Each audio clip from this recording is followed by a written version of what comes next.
Due to copyright, I can't publish many audiobooks on YouTube. At our audiobook novel service, we offer access to over 300 full novels from Pocket FM, Webnovel, Audible, Wuxia, and more, all in high-quality audio format. Each novel is available with a one-time payment only.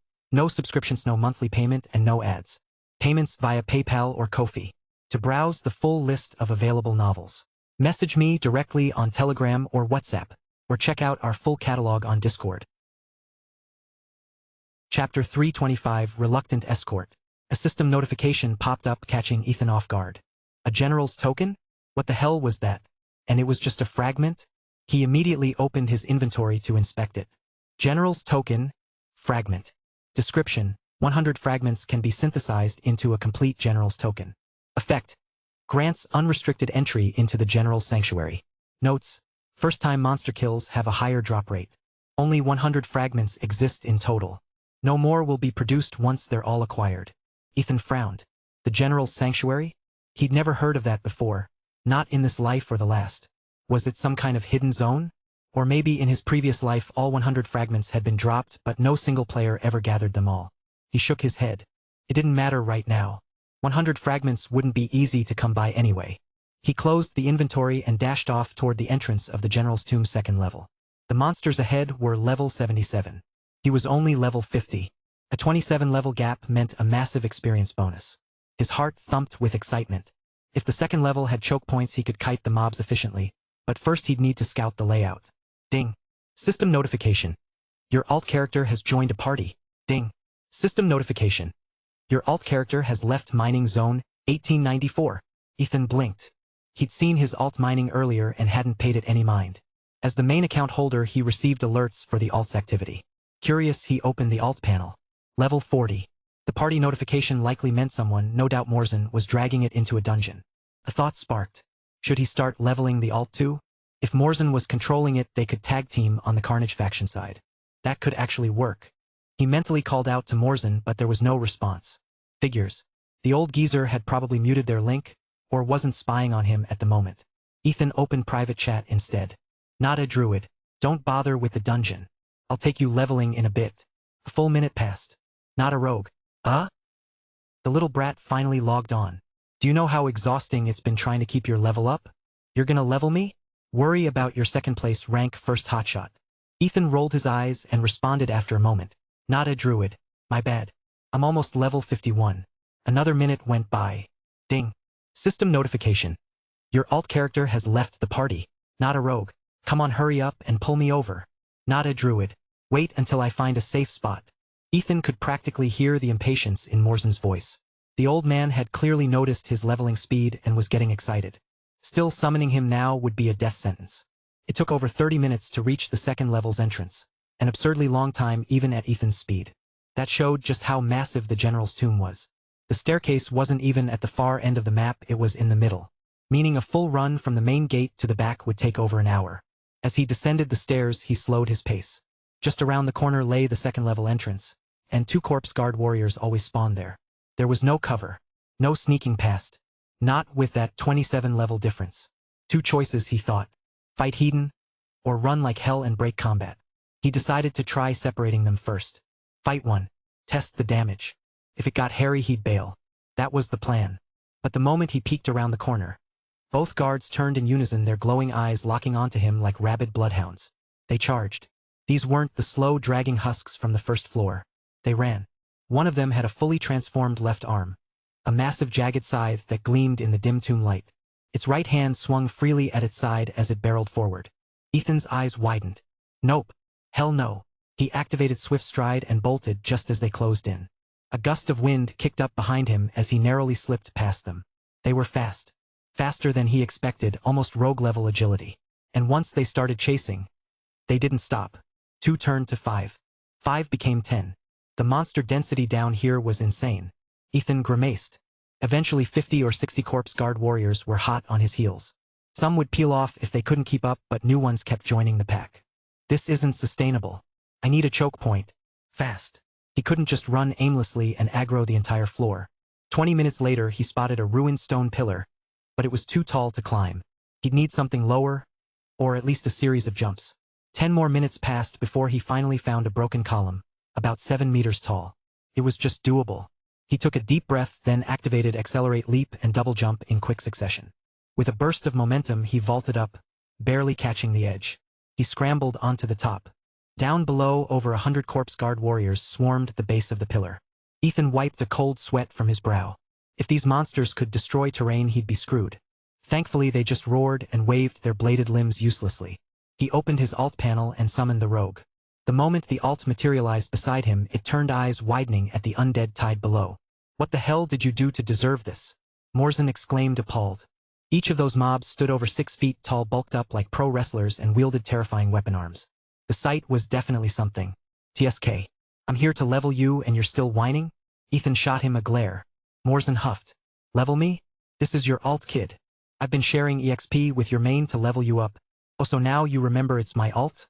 You've been taking it out for strolls every day. You better start paying rent, freeloading geezer." Fine." Morzin gave up arguing and pulled out a folding chair. Then came a sun umbrella, a table, a flask of wine, and some snacks. Ethan blinked.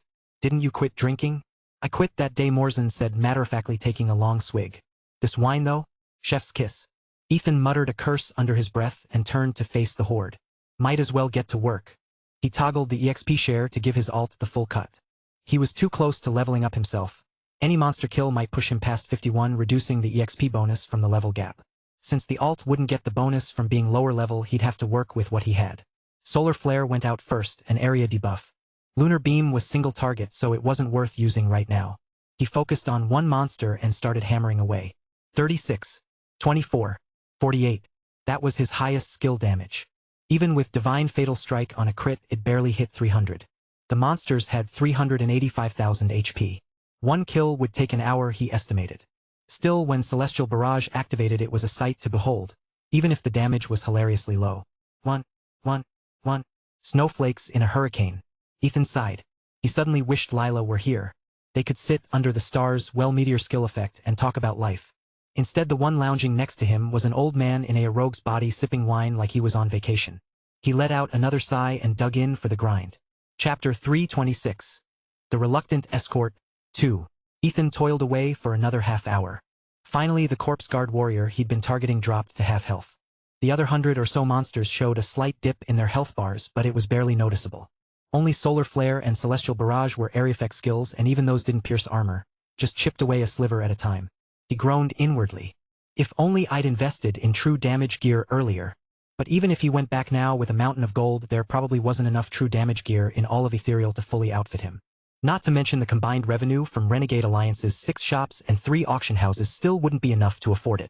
As he wallowed in that grim thought, something clicked. Wait a second. His eyes lit up. He'd forgotten all about the silver tier weapon from the starter zone. He quickly opened his inventory. Yep, it was still there, untouched and gathering dust. Primal Warstaff plus 30. Tier, silver tier. Required level, none. Attack power, 304 to 412. Base, 76 to 103 plus 14 enhanced. 228 to 309. Attribute. On attack adds true damage equal to player's level times 2. Enhanced attributes. 10 mastery plus 2. 20 omni plus 2.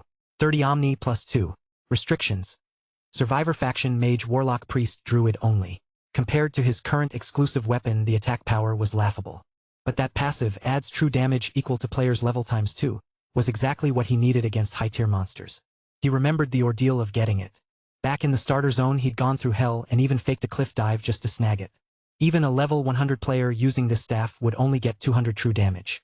But once players realized the benefits of fighting higher-level monsters, the Swamp Leviathan had become the most hunted boss in the entire early game. Without hesitation, he equipped it. Ding! Twilight War Spear was unequipped and sent back to his inventory. Just then, Ethan's astral energy hit full. Time for another Celestial Barrage. He activated the spell. Whoosh whoosh whoosh. A cascade of starlight poured from the sky. 1-100. 1-100. 1-100. Haha. I ask you. Who else can pull this off? Ethan suddenly burst into laughter, startling Morzin, who was sipping wine nearby. The man nearly toppled off his stool. Do what, you lunatic? Morzin grumbled. You nearly scared me into an early grave. And hey, it's been half an hour already. Where's the damn XP? The level gains? Are you planning to grind until next year? Ethan ignored him, counting heads, no counting corpse heads. He began applying Lunar Beam to each corpse guard warrior. But there were too many. He didn't even get halfway through the debuffs before the first one he applied had already expired. Still, Lunar Beam generated astral energy, letting him power up more celestial barrages. Eventually his eyes started crossing from the sheer repetition. He gave up on full debuff coverage and focused on the Corpse Guard warrior now sitting at 20% health, cycling through his spells on it nonstop. To his surprise, he found that cycling skills refilled his astral bar far faster than just spamming Lunar Beam. He felt a small surge of satisfaction, and a bit of self-directed frustration for not realizing that sooner. It was then that he noticed something else. Celestial Barrage, despite being an area effect skill, didn't hit every enemy in its radius, only those already hostile or in combat with him. Some Corpse Guard warriors inside the skill's range weren't getting hit at all. That realization gave him a new appreciation for the skill's design. He'd initially worried that it might accidentally aggro every monster in a dungeon due to its uncontrollable area targeting. But this mechanic? It was smart. And forgiving. Celestial Barrage may have been the largest AoE spell he had outside of Forbidden Skill, but it was also selective. Now though he wanted more monsters. He began circling the top of the stone pillar, casting Lunar Beam at everything in range to draw them in. "What the hell are you doing now?" Morzan called out, frowning. "You haven't even finished these off and you're pulling more? Are you really trying to grind until next year?" Still, Morzan noticed something else. Wait. Why are they suddenly taking an extra 100 points of damage? Right as he said that, Ethan felt a chill down his back. He turned and saw his alt's eyes glowing a strange gold pattern locked onto him like a predator. What the? Golden eyes? What kind of busted skill is that? Ow! In his distracted turn, Ethan missed a step. The top of the stone pillar wasn't level and he stumbled into a small hollow. He lost his balance and started tumbling off. He instantly reverted to human form just in time to grab the edge of the stone with his fingers. A cold sweat ran down his back. Morzan, if you're trying to kill me, just say it. Pull me up. His alt flinched and reached forward, grabbing his arm. Ethan hoisted himself back onto the platform, heart racing. Morzan, stung by the accusation, rubbed his nose awkwardly and went back to sipping wine. Still, he muttered, "Isn't that weapon a little too overpowered? If people could all level up like this, they'd break the system." By now Ethan had aggroed every Corpse Guard warrior within range. Over 200 of them were snarling and roaring below. Despite the noise, Ethan still caught Morzan's low muttering and snapped back. "Bullshit. First, hardly anyone can get those boots I have. Even if they did, even if they managed to scale this pillar and pull this off, you've restricted survivor faction areas. Where are they going to find monsters this high level? The top-level mobs in the war zones right now are what, level 60? He gestured below. You realize there's a 100-fold XP difference between level 60 and level 61 mobs, right? And Carnage faction players, I haven't heard of a single one with true damage gear yet."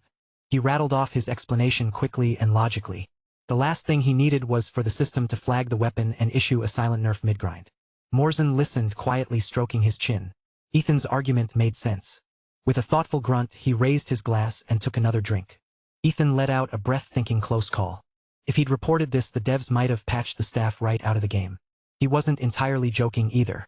Once word got out that you could kite and grind high-level mobs like this, the Primal Warstaff would become the meta. Still, not everyone could use it. It was locked to the survivor faction. Even then, once the higher-level maps opened up and more players caught up, anyone who wanted to grind like this would still need the strength to hold the spot. Otherwise, every good pillar would turn into a battleground. Morzan had gone quiet. Seeing that he'd dropped the subject of the weapon, Ethan was tempted to ask about that weird eye skill. He'd scanned his alt skill bar earlier and found nothing that matched it. It seemed like it had directly revealed Ethan's gear somehow. But after some thought, he decided against asking just yet. Better let him forget about the staff first. Chapter 327. Unforeseen. Ethan calculated silently, his eyes locked on the swarm of enemies below. The creatures were losing around 150 health points per second on average. Celestial Barrage wasn't something he could cast endlessly. It needed time to build up astral energy before unleashing again. Between each cast there were short gaps in the onslaught. If he could maintain it continuously, the damage would be closer to 200 per second. Still, the current pace was more than enough. Each Corpse Guard had 385,000 health points. With this rate of damage, it would take him roughly 40 minutes to wipe them all out. And it wasn't just a handful of enemies, it was an entire horde. More than 200 of them filled the space beneath him, a crawling sea of death. He couldn't help but wonder, how much experience was that? How many levels could he gain in one go? As the thought settled in, a trace of anxiety crept up Ethan's spine. He glanced toward his avatar, lips tightening in consideration. Maybe the first wave of experience should all go to it. If he leveled up too fast, the experience gained from lower-level mobs would diminish and his avatar's progress would stall. That wouldn't be efficient. Suddenly a system alert rang out. Ding. System notification. Killed. Corpse Guard. Level kill experience bonus. 7,900%. Gained 616,000,000 experience. Base. 385,000 level vote bonus. 30415,000 divine ability growth. 308,000,000. Ding. System notification. Experience sharing set to 100% for avatar. A low hum echoed. But, swish, but, swish. The sound repeated almost rhythmic. Then finally the corpse guard Ethan had been focusing on collapsed to the ground with a guttural groan. Behind him the avatar shimmered with radiant golden light. The clear signal of leveling up. In just a single kill it had jumped several levels, now sitting at level 43. Morzan, who was currently piloting the avatar, had just lifted a cup of wine to his lips. But he didn't drink. He froze mid-motion, eyes wide. Wine trickled from the corner of his mouth like drool. With a start he snapped his mouth shut and swallowed. This? Morzan stared dumbfounded. Ethan glanced over, still channeling his spell. What's so surprising? Didn't he know? Killing enemies above your level gave absurd experience bonuses. Nothing. Morzan straightened up, embarrassed. Clearly he realized how amateurish he must have looked. He composed himself, nodding as he downed the remaining wine like nothing had happened. 20 minutes passed. Another corpse guard, battered by Ethan's repeated focus, let out a dying shriek and fell to the ground. Ding. System notification. Killed. Corpse Guard. Level kill experience bonus. 7,900%. Gained 616,000,000 experience. Ding. Experience sharing set to 100% for avatar. 2 more dings. The avatar had reached level 45. Ethan frowned slightly. After level 45 the experience requirement surged dramatically. Still, they weren't dealing with just a few monsters. There were over 200 of them, all nearing death. If this pace continued his avatar might end up surpassing him in level. Not that it was a problem. On the leaderboard it would still display as his brother, not revealing its true identity. He'd simply have the avatar disappear before the next wave. Then he would enjoy all the experience personally. Ethan's eyes gleamed as he watched the mob's health bars drain. He'd played Ethereal for a long time, but nothing compared to this moment. The sheer satisfaction of watching levels soar. This was a dream grind. Roars echoed from below. As Ethan unleashed his final celestial barrage, waves of starlight rained down like judgment. A cacophony of screams filled the battlefield. Over 100 corpse guards dropped simultaneously. The entire field beneath him was wiped clean in an instant. Ding. System notification. Killed. Corpse Guard. Level kill experience bonus. 7,900%. Ding. Experience sharing. The notifications flooded in one after another. Behind him his avatar lit up with golden radiance. Again and again. 1 level up. 2. 3. 7 consecutive flashes. Then, ding. System notification. Avatar level cannot exceed main body. Ethan's heart dropped. Damn it. He frantically toggled off experience sharing, but it was already too late. Over 100 corpse guards had died in that last barrage. 50. Experience full, can't level up anymore, Morzan reported, standing up. Ethan clenched his jaw. How could he have forgotten? In most MMOs, avatars and pets were hard-capped to not exceed the main character's level. All that time, all that effort, wasted. Billions of experience points down the drain. He said nothing, face set in grim silence as he turned back to the remaining horde. Another 100+ corpse guards were still alive. This second group had been pulled in a bit later, so there was some delay, but their health wasn't much different from the first wave. Mostly because Ethan hadn't switched to his true damage weapon earlier. Now he made no such mistake. A few minutes of sustained pressure and their health bars began to plummet. Ethan double-checked his settings. Experience sharing, off. Good. Celestial. Barrage. The sky responded, stars crashed down like divine fury. The first monster fell, golden light flickered. Then another. More light. His level shot up, and so did his avatar's. Flash. Flash. Flash. 7 times in total. Ethan checked his stats. Level 57, 82% into the next level. Beside him, Morzan's avatar now stood at level 57 as well, with a full experience bar. Ethan blinked. So the experience from before hadn't vanished. It had gone into a queue. As long as he kept leveling up, the avatar would follow. He grinned.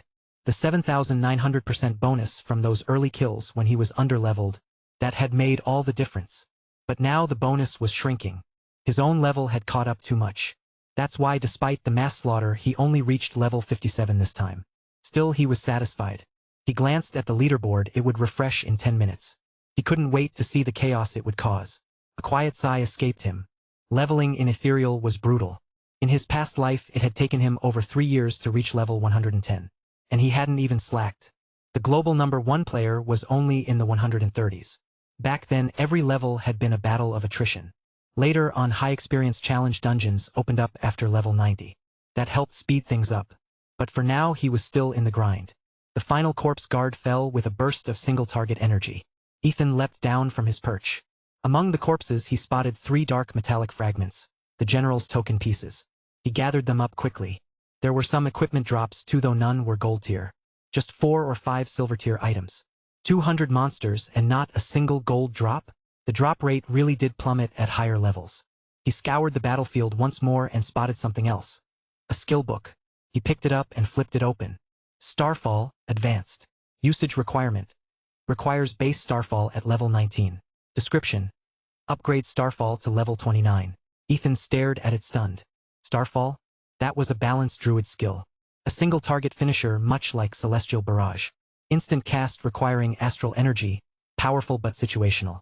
He gave a wry smile. He hadn't even learned Starfall yet. Not even level 1, not even unlocked. Seeing the book jogged another memory. Solar Flare had recently hit level 19. That was an AoE skill and he'd used it constantly back in the starter zone. Apparently it had become his first maxed out base skill. At level 19 base skills gained plus 2% damage per level. Advanced skills gained plus 3% per level. He really needed to start training. His skill execution still wasn't perfect, especially for many of his feral druid moves. He couldn't always land perfect ratings. Meaning he wasn't dealing maximum damage. It was his fault. His gear was too good, his damage too high. It made him lazy, careless. He sighed inwardly. If other players knew this, they'd probably cough up blood in rage. They'd scream. Chapter 328. The Fallout. At the stroke of the hour the leaderboard refreshed, and all eyes were on it. The druid god had reclaimed the top spot, drawing attention across the server. It was clear that today's level rankings were going to be a major focus. Not long after clearing the battlefield, Ethan's private messages started pouring in. Skyblade. Boss, where are you grinding? Bring me with you. Slashblade. Ethan checked the official website. Seraph Warrior. Boss, you're just too much. Tears of the Fallen. Boss intel says Overlord's calling a guild leaders meeting. Looks like they're targeting us. Moonbeam. Effie? Did you take your meds? Ethan let out a laugh, scrolling through the messages. Lila's stood out the most. Did I take my meds? What the hell did she mean by that? Celia had sent a more urgent message. Zachary, that bastard, is making a move? Curious Ethan opened the official forums like Slashblade suggested. A large blazing red icon marked the most viewed thread. The title sent a chill down his spine. Final words. Accusing not a druid of sleeping with my girlfriend in-game. I've slaughtered her entire family. Poster. Fleeting youth. Ethan's expression didn't change, but his eyes sharpened as he opened the post. The content was brutal. There were photos, graphic, disturbing. 2 elderly people, a woman and a child. All dead. All murdered. Multiple stab wounds. No effort to blur or censor. Beneath the images was a video. A recorded confession from Fleeting Youth himself. In the video he calmly unraveled his story. As a child he was born with a defect. His parents abandoned him at birth. He grew up in an orphanage, unwanted and unloved. He watched other children get adopted one by one while he remained behind. The bitterness festered. As an adult he tracked down his biological parents and faked a gas inspection. He caused an explosion that killed them, along with his younger brother and sister. Authorities ruled it an accident. Years passed.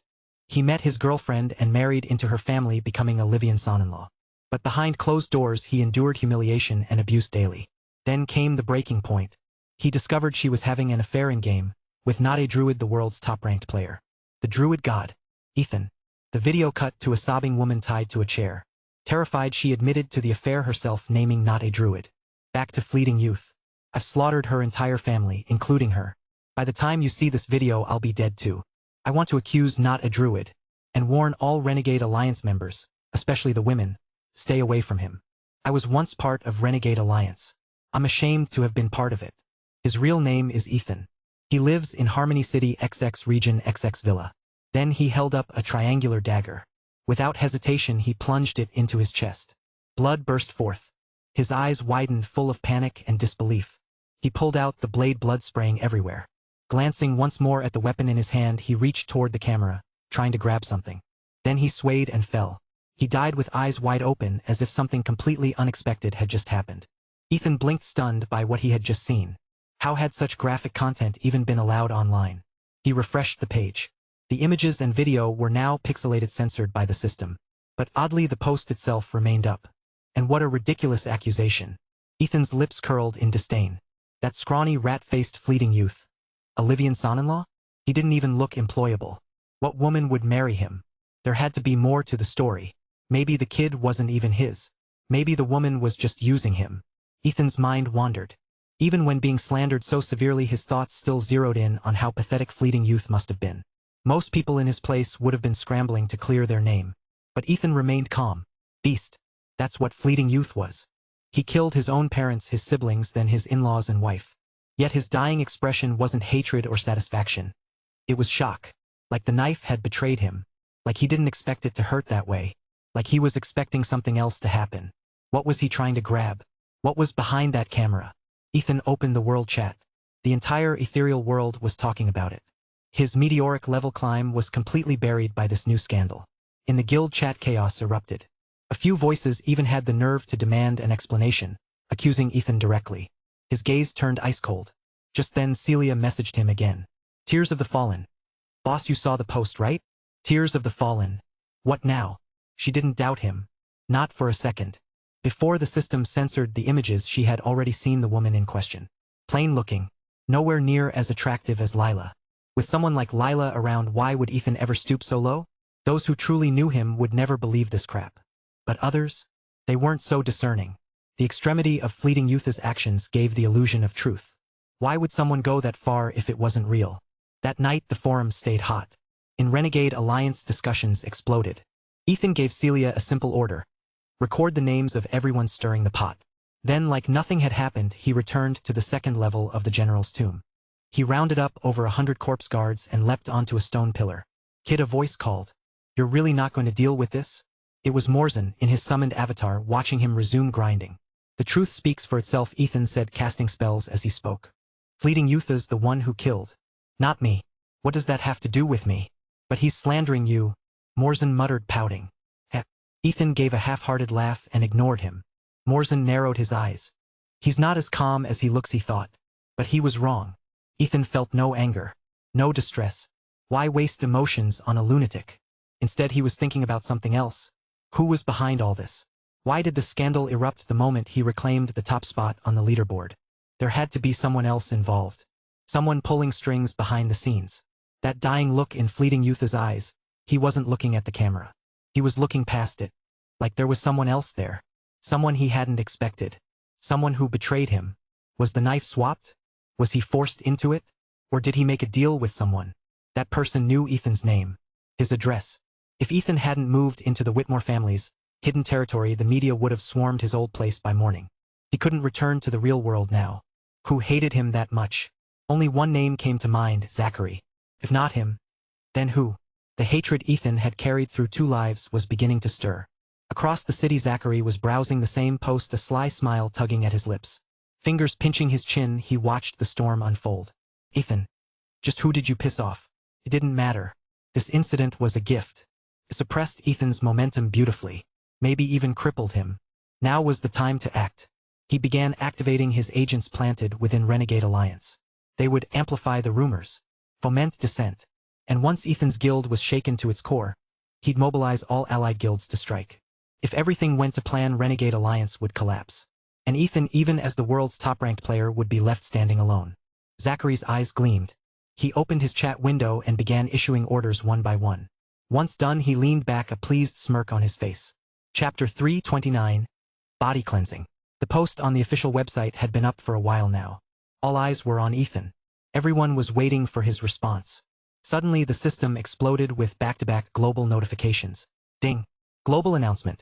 Dragonspire player, not a druid, has become the first player in the world to reach level 60. Generous rewards have been granted by the system. Ding. Global announcement. In 7 days, Ethereal will launch its newest expansion, Fortress Wars. Powerful guilds will now be able to attack and seize control of their own fortresses. The world went into a frenzy. In the Northern Frontier region, players scrambled to check the updated rankings, only to be greeted with another shock. Level leaderboard. First. Not a druid, level 61, EXP. 1.3%. Guild. Renegade Alliance. Second. Not a rogue, level 61, EXP. 0.64%. Guild. Renegade Alliance. Third. Overlord, level 46, EXP. 98%. Guild. None. Eyes widened across the server. Level 61? How the hell did he pull that off? Wait, who's that rogue in second? Yeah, where'd he come from? That's a huge jump. Are you guys blind? Look at the names. He's the druid god's brother. Damn. Is a new rogue god about to rise? The forums lit up with speculation and awe. And in the middle of it all, Ethan, fresh from clearing a group of corpse guards, stood frozen, eyes widened. Fortress Wars? Already, something felt off. In his previous life, this expansion hadn't dropped until March of the following year. Could it be? My level triggered it early? Ding. System notification. Congratulations! As the first player in the world to reach level 60, and as a level 6 guild leader, you are awarded a complete set of Fortress Defense System blueprints. Another reward. Ethan blinked. Fortress Defense System? If those were actual blueprints, then he had just hit the jackpot. Even the lowest tier Fortress Defense System was priceless right now. In a world where most players were still grinding in the mid-40s, having a fortress fully defensible would be game-breaking. He noticed a blinking icon in his inbox. The system had already sent the rewards, but there was no time to check them yet. First, he had to get back to town. Across the forums, the chatter hadn't stopped. While many were stunned by Ethan's progress, others were crying foul, claiming he had exploited the system, accusing him of using illegal mods or black market tech. They brought up the Fleeting Youth incident again, demanding answers. Some swore they traced the address Fleeting Youth had leaked and drag Ethan to court themselves. Others just promised to beat him to a pulp on sight. But their noise fell into a void. Ethan didn't reply. The final words post had been live for 2 hours now. His only answer? Level 61. An hour later, the leaderboard refreshed. Ethan was still at 61, but his EXP had risen to 4.96%. It wasn't for lack of effort. He'd just wiped out over 100 more corpse guards. But now the grind had changed. Once past 60, experience gain wasn't linear, it multiplied. What used to be fast now felt like slogging through wet cement. Back then, as the system announcements rang out, Ethan had asked Morzan, why did the system launch Fortress Wars early? Was it because we hit 60? Morzan, currently inhabiting his in-game avatar, looked at him strangely. You don't know? Ethan raised an eyebrow and shook his head. Morzan paused, then chuckled. Right. When Fortress Wars launched last time, you were lying in a hospital bed like a dead dog.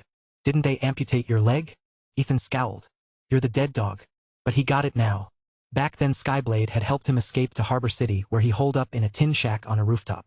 By the time he'd logged back into Ethereal, the fortress system was already live. Someone else must have hit level 60 first and triggered it. Can't level up anymore today, Ethan muttered. Heading back. Oh right, Morzan said. You should probably log off and stretch. Hydrate. Touch grass or whatever. With that, Morzan used a Hearthstone and warped back to the Survivor faction. Then he disconnected, letting his avatar resume its usual mining routines. Ethan frowned, not entirely sure what he meant, until he checked his vitals on the system monitor. Red status bar. Severe dehydration warning. This wasn't just fatigue, this was dangerous. Standing on a stone pillar, he immediately chose to log out. When he opened his eyes in the real world, everything was blurry. Then it hit him, the smell. A foul, putrid stench surged into his nostrils. Ethan gagged, almost throwing up on the spot. Reeling, he slammed the hatch release. The VR capsule cracked open and he shoved his head out, gasping for fresh air. But it was too late. The entire starry sky dome had already been contaminated with the same nauseating odor. He tried to crawl out. But the moment he moved, sharp pain radiated through every muscle. His body felt swollen, overinflated, like someone had pumped gas into his veins. He couldn't even lift himself properly. What the hell? Looking down, his skin was slick and black, covered in a slimy layer of grime. The smell was coming from him. Gritting his teeth, Ethan rolled out of the VR pod. He hit the floor hard but kept moving, inching toward the door. 10 minutes of crawling later, he finally reached it, headbutting the door open like a dying animal. Half his body now lay outside. He tried calling out to Leo, whose room was nearby, but his throat was so parched he could barely whisper. No good. I'll have to fix this myself. Tapping into his soul sense, he summoned a bottle of water from his mindscape. Thank God. My soul power's still here. But his fingers barely worked. The bottle wouldn't open. He fumbled, biting the cap, mud getting in his mouth. Took ages, but finally he got it open and tipped the bottle into his mouth. The water hit him like a jolt. It even shot out of his nose several times, but he didn't care. He drained the entire thing, then collapsed, coughing violently. But slowly, he started to feel better. His fingers twitched. He could sit up. He immediately summoned a dozen more massive water bottles, each one holding 10 pounds. And he chugged them down one after another. But his thirst didn't go away. He didn't feel full. If anything, he felt more hollow. Only when he finished all 12 did something change. Hiss, hiss, hiss. His body started to hiss and crackle. Then steam rose from his skin. Sticky black sweat oozed out of every pore. So this is where that gunk came from. He ripped off his clothes down to his underwear and tossed the stinking rags away. But the weakness returned almost instantly. Panicked, he summoned more water, dozens of supersized bottles. He drank while pouring more over his body, rinsing off the sludge. It went on for over an hour. Only when his body stopped overheating and the black sweat ceased did he feel alive. Ethan looked down at himself. His nearsightedness gone. Even in the dark, he could see everything crystal clear. Then a familiar voice echoed in his mind. "Well, kid, how's that body cleansing feel?" "Body cleansing?" he muttered. He'd suspected as much. "You're level 60 now. Consider it your reward. And when you log back in, you'll be able to activate your Bloodline reward too." Ethan narrowed his eyes. "So, how strong am I now?" "Hard to say," Morzin said mysteriously. And then, silence. No matter how much Ethan called, the voice didn't return. He summoned a few more buckets of water, cleaned up thoroughly, then slipped into fresh clothes. He felt lighter, stronger, and sharper. Every fiber of his body buzzed with potential. But when he glanced back at the VR capsule, he froze. The inside was coated with layers of black sludge. The stench still lingered in the air. Even public restrooms didn't reek this badly. Ethan pinched the bridge of his nose. Did all that really come out of me? And more importantly, what the hell was he supposed to do with this mess? Chapter 330. The Blood Castle. Ethan spent quite some time inspecting the VR capsule. His original plan was to clean it thoroughly, but the soft padding inside turned out to be inseparable from the wiring. There was no easy way to remove or wash it without risking damage. In the end, he gave up. With a sigh, he closed the capsule hatch and retrieved the familiar Model 16701 VR headset. He hadn't used it in a while, and re-entering Ethereal this way felt clunky. The sensation lacked the depth and fidelity he'd grown used to. Ding. System notification. King of Elves Bloodline upgraded to level 3, so Morzin hadn't lied after all. Ethan opened the Bloodline panel. Bloodline. King of Elves, Divine. Unique LV.3. Special Attribute 1. In human form, can use select Druid form skills at 30% efficiency. Not yet activated. Special Attribute 2. In human form, spirit and mana recovery speed increased by 100%. Not yet activated. Bloodline passive. All attribute growth plus 10 star. Bloodline abilities, stackable with player abilities. Focus, Divine. Skill effect increased by 50%. Prophecy, Divine. Gain plus 10 assignable attribute points per level. Growth, Divine. Monster kill and quest EXP gain increased by 100%. Fatal strike, Divine. Critical strikes have a chance to deal 5x damage. Description. The peace-loving elven race has left an indelible mark on every recorded holy war. Though they cherish tranquility, their valor in battle is unparalleled. Aside from the new attribute, everything else remained the same. The second special attribute, Spirit and Mana, caught Ethan's attention. He figured Spirit referred to soul power and Mana was clearly energy.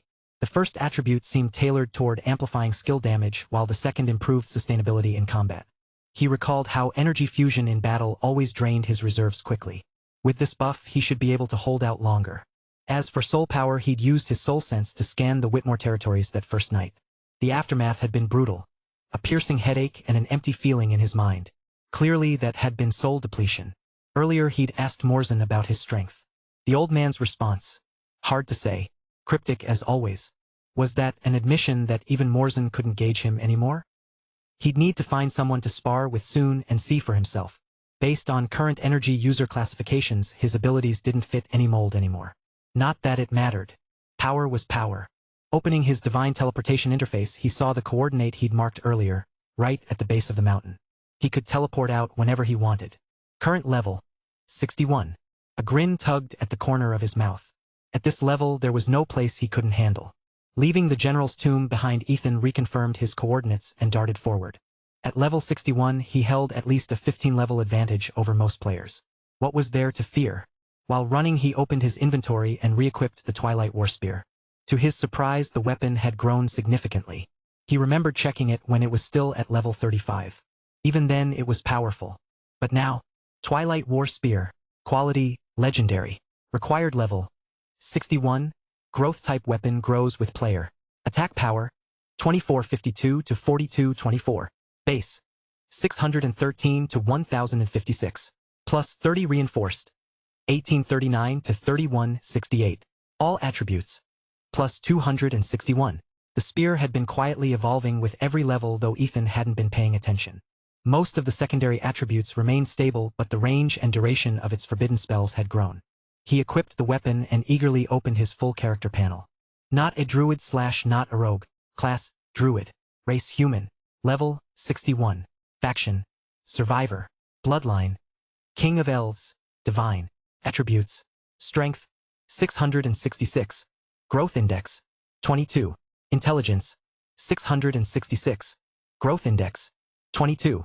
Agility, 666. Growth index, 22. Stamina, 646. Growth index, 22. Vitality, 646. Growth index, 22. Special stats. Omni plus 5 mastery plus 17 critical plus 16 haste plus 10 lifesteal plus 3%. Combat stats. Attack power, 4647 to 6736. Defense, 2319 to 2269. Health, 14,212. Free points, 0. Skills. Advanced analysis, 152 3000. Can view monster stats up to 15 levels higher than self. His attack power had skyrocketed. But something felt off.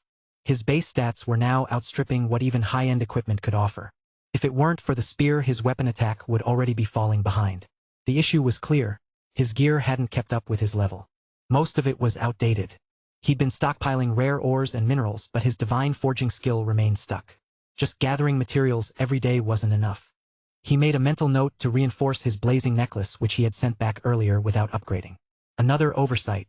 As he finished checking his stats, the scenery around him shifted. The terrain grew barren, lifeless. He shifted into stag form to travel faster and dashed across the plains. Hours passed like this. Eventually he slowed down. A massive silhouette loomed in the distance, an ancient towering structure. It wasn't a player hub or sanctuary town. This was a fortress of death. The Blood Castle. Constructed by the vampire king Oslok, the place reeked of old blood and secrets. Nothing lived within several kilometers of its grounds. No NPCs, no beasts, no monsters. Any creature or player that wandered close was slaughtered by unseen assassins lurking in the dark. Ethan was now only a few hundred meters from the gate. Within this zone, elite vampire creatures prowled invisibly. Each was at least level 55. Thanks to his stat advantage, he could faintly spot their translucent outlines if they came within 3 meters. This was the real reason no one had dared venture here. The monsters weren't just strong. They were invisible. And their levels towered over the average players. Players had tried, of course. Some vanished without a trace. Others died without ever knowing what killed them. Even system death messages only vaguely attributed it to a vampire. Until someone mapped this place and uncovered its secrets, the guilds of the Carnage faction wouldn't risk launching a siege. Besides, they were at a disadvantage. Carnage lacked priests and paladins, classes crucial in dealing with stealthy or undead threats. Only shamans could deploy the Eye of True Sight to detect hidden enemies. Hunters had detection tools too, but most specialized in marksmanship, not tracking. This made anti-stealth builds exceedingly rare, and heavily sought after by large guilds. Ethan knew better. To conquer the Blood Castle, even dozens of detection classes wouldn't be enough. The scale of stealth and danger here was simply too great. Ding. System notification. Discovered map Blood Castle. EXP reward. Plus 500. Ding. System notification. You have entered the territory of Blood King Oslok, afflicted by the blood curse. All attributes 20%. As Ethan's panther form padded onto the blood-soaked soil near the castle gates, a strange energy surged up through his limbs. His strength drained almost instantly, as if the very ground were feeding on him. A wave of weakness spread through his body. The blood curse had taken hold, and the Blood Castle was watching. Chapter 331. The Blood King's Guardians. Ethan came to a halt. A new debuff icon appeared above his head. Its duration. Infinite. He stepped back out of the castle gates. Instantly, the blood curse debuff vanished. He frowned. That curse hadn't been there before. Had it disappeared after the Blood King was defeated? It didn't matter much. Without hesitation, Ethan turned and walked back into the castle.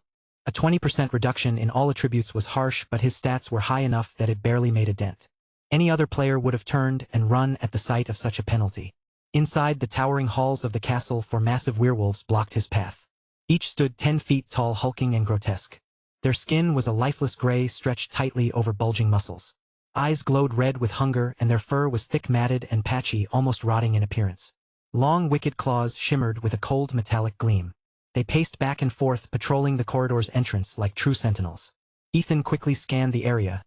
27 werewolves were visible within his line of sight. He activated Advanced Analysis. Bloodthirsty Werewolf. Tier Leader. Level 55. Health 550,000/550,000. Attack 5,500. Defense 5,500. Skills. Bloodlust. Increases melee ranged and spell haste by 30% for 40 seconds. Bite. Deals 300% physical damage with a vicious bite. Claw Strike. Basic attack dealing 100% physical damage. Rend inflicts 200% damage over 8 seconds as bleeding. Enrage boosts attack by 80%, increases crit chance by 20%. Life Steal converts 30% of damage dealt into healing. Description: Bloodthirsty werewolves are the loyal guardians of the Blood King. As long as the king lives, they will revive after a set duration. Ethan's eyes narrowed. Leader tier? Every single one of them?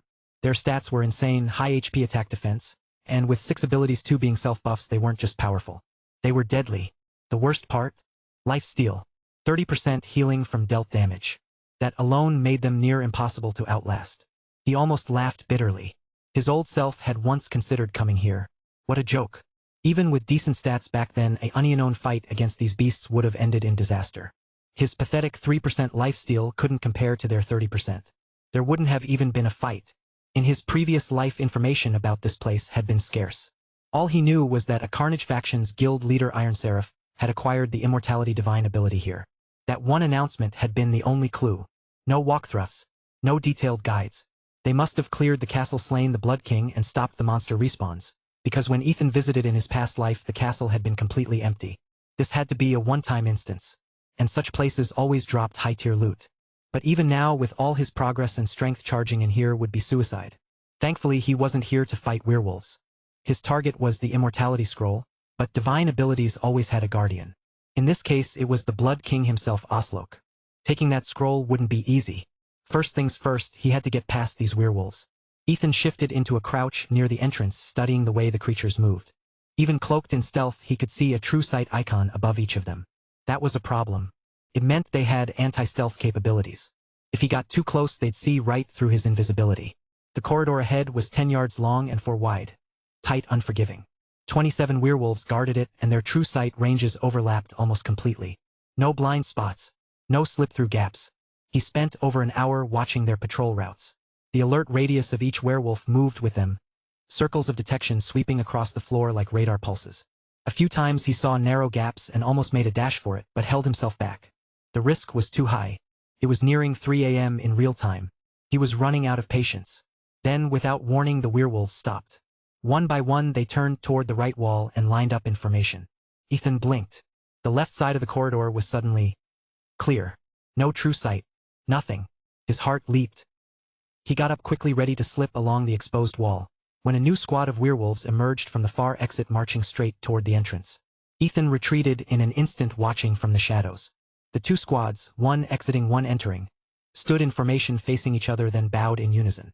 The left side squad turned right and began walking deeper into the castle. Ethan's jaw clenched. Changing shifts? Monsters actually have a changing of the guard? It upended everything he thought he knew about monster behavior. Monsters didn't rest. They didn't rotate. But clearly these did. He seized the opportunity, tailing the off-duty squad staying just outside the last werewolf's true sight range. Faster. Come on, move faster, he urged, silently, sweat prickling his back. He couldn't outrun them or lag behind. Each werewolf's detection range brushed past his rear by mere inches. With enemies ahead and danger at his back, it was like threading a needle. Thrilling and terrifying. His panther tail was so tightly tucked it practically curled under him. One wrong twitch and it'd be over. A panther tail tucked in shame, what a sight. If anyone saw the so-called druid god acting like this, it would be headline news in Ethereal for weeks. Finally, he passed into the inner castle. Darkness enveloped him, even deeper than before. Apart from the distant footfalls of the werewolves ahead, the place was dead silent. Now and then he heard faint dripping sounds echoing from unseen sources. A heavy, eerie atmosphere clung to the air. And this was just with his Model 16701 VR headset. If he'd been using a full immersion capsule, the fear would have been 10 times worse. He remembered Iron Serapha's announcement. The immortality scroll was on the 6th floor of Blood Castle. That meant 5 more to go. And this was just the beginning. Ethan took only a few steps before danger reappeared. More creatures roamed the halls. Some in stealth, some crawling overhead. Small bats clung upside down from the ceiling motionless. They looked harmless, but he knew better. These things were alarms. One squeak and they'd summon the castle's defenders. Last time he came here as a rogue, he used throwing knives to take them out from afar. A single missed shot had triggered a swarm of monsters. He barely made it out alive. But back then they were ordinary mobs. Now, he didn't want to find out. Finding a safe spot against the wall, Ethan canceled his stealth and shifted into owl form. He raised a claw and aimed carefully at one of the bats. Moonfire. A beam of radiant energy streaked upward. Whoosh. The bat was incinerated midair and fell to the ground with a wet splat. One hit. Clean kill. But Ethan's face twisted. Crap. He had completely forgotten Moonfire emitted light. And dark-aligned creatures were sensitive to light. He instantly shifted back into panther form and re-entered stealth. Too late. All the creatures on the floor snapped their heads upward at once. Their glowing eyes locked onto the ceiling where the light had flared. Then came the roars. Shrill, guttural, and furious. Chapter 332. The Iron Gate. Though the vampires roared in response to the disturbance, they found nothing amiss. Confused, they began to move about in angry, erratic patterns. 2 stealth patrols even collided midair. The next second they turned on each other, fangs bared, only to realize belatedly that they were of the same kind. They shoved off with irritated hisses growling low in their throats. The confusion rippled outward, spreading through the castle ranks like a virus. Ethan watched from the shadows, eyes narrowed, as if he'd just discovered a new exploit. The Moonfire flash, while initially used to draw attention, had also acted like a flashbang. These creatures, long adapted to pitch-black darkness, had been temporarily blinded by the sudden burst of light. Then, amid the chaos, something massive emerged from the second-floor entrance. A werewolf. Even among monsters, this one stood out. Thick fur, snarling maw, glowing crimson eyes. It had clearly been drawn by the commotion. As it stepped into the open, Ethan immediately cast Advanced Analysis. Ralph. Tier. Commander. Level 55. Health. 825,000/825,000. Attack. 6,700. Defense. 5,700. Skills. Bloodlust, Bite, Claw, Strike, Rend, Enrage, Lifesteal. Special skill. Frenzied Claw. Frenzied Claw rapidly circles the enemy, creating illusions. Each illusion deals 50% physical damage. Duration is infinite but can be interrupted by control skills. Description. Ralph is the guardian of the 1st floor of Blood Castle, a loyal protector of the Blood King. As long as the king lives, Ralph can revive after a certain period. This thing wasn't just stronger than the average bloodthirsty werewolf. It was a nightmare. Higher tier, higher stats, and that special skill. Frenzied Claw. Ethan's instincts screamed, "Can't fight him. Not Hedon. But maybe I can get around him." Ralph moved to examine the corpse of a fallen bat creature. Ethan kept low pressed against the wall, inching around the vampire guards with feline grace. He reached the stairwell leading to the 2nd floor, heart pounding, and turned the corner, only to stop dead. An iron gate blocked the way. He shoved against it. Ding. System notification. Discovered Blood Castle 2nd floor entrance. It is locked. Requires Ralph's key to open. Damn it, Ethan muttered. His stomach sank. Ralph wasn't just guarding the entrance, he was the key holder. And with stats like that, there was no way to fight him directly. Maybe if he didn't have lifesteal. But with a 30% drain? Impossible. He hesitated, then pulled a strange blackened key from his backpack. The demonic universal key. A gift from the mad engineer and used until now. If this didn't work, he was out of options. He inserted it into the lock. It's in. Ethan's eyes lit up as a progress bar appeared. His heart pounded. 1 second. 2, 5. The key shifted, grinding with eerie precision. 10 seconds. 15. At 20 seconds, the progress bar hovered at 99.9%. Then, ding. System notification. Key level insufficient. Cannot open. Damn it. Ethan hissed. Really?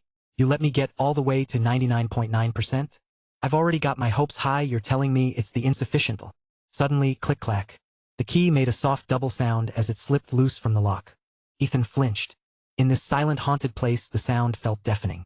The key began to fall. Without thinking, he lunged, catching it midair. Cold sweat trickled down his back. If it had clattered to the stone floor, He shoved the key back into his inventory, exhaled slowly, and activated stealth. Time to retreat. Clearly the only way through that gate was to take down Ralph. Step by step he began to move back from the stairwell. 1 step, 2 steps, 3, and then turning the corner he froze. A massive shadow blocked his path. Ethan looked up and locked eyes with Ralph. The werewolf towered over him, head cocked slightly as if curious what this little panther was. Ethan didn't hesitate. Rake! His front paw lashed out in one smooth motion. Just before his stealth broke, his claws raked across Ralph's chest. The stun took hold instantly. Ralph stiffened. Bleeding numbers floated above him. 600 damage per second. Ethan's eyes flickered. Not as tanky as I expected. Circling behind, he struck again. Shred. Shred. 9,449. 16,259. Each hit landed clean. Shred at level 17 dealt 217% base damage. With divine ability, Focus, the multiplier surged to 325.5%. The numbers were absurd, far higher than anticipated. Ethan's breath caught for a second. Then he grinned. It wasn't a normal grin. It was the predatory curve of a panther's maw, fangs bared in bloodlust. The truth was, he hadn't gone toe-to-toe with a real boss in a while. Too many battles spent running, dodging, or gaming the system. But now, he was all in. For Shred's 4 energy stars. Add the 1 from Rake and he was fully charged. With a sudden leap, Ethan's panther form pushed off Ralph's waist. 985. 695. Even normal strikes landed damage now. Claws dug deep into fur and sinew. Using that momentum, Ethan flipped upright, placing his front paws on Ralph's shoulders. Snick. His claws extended, digging in. 564. 7,185. A red crit. Fatal strike triggered. They were eye level now. Ralph, at over 10 feet tall, loomed massive. But Ethan didn't waver. Savage bite. His jaws closed around Ralph's throat with a brutal crunch. Ding. System notification. Savage bite, perfect completion. Skill experience plus 10. Ding. Savage bite level increased to LV.4. 507,078. Red crit. Fatal strike again. Ralph howled in agony. Oh, you. The 5-second stun wore off. Claws swept toward Ethan, but he had already dropped to the ground with a smooth roll. Close call, he thought, chest heaving. But he couldn't help the wild gleam in his eyes. Over 500,000 damage. In one hit. Who the hell can top that? Ralph's health, 251,458/825,000. Only 5 seconds had passed. Ethan's panther form. Attack. 46-47 to 67-36. Savage bite LV.3. Finishing move. Consumes 1 to 5 energy stars. Each star increases damage between 13% to 53%, scaling with completion. Perfect execution yields max damage. Critical hit equals 1.5x. Fatal strike equals 5x. It was a perfect storm of luck, stats, and ruthless timing. The result?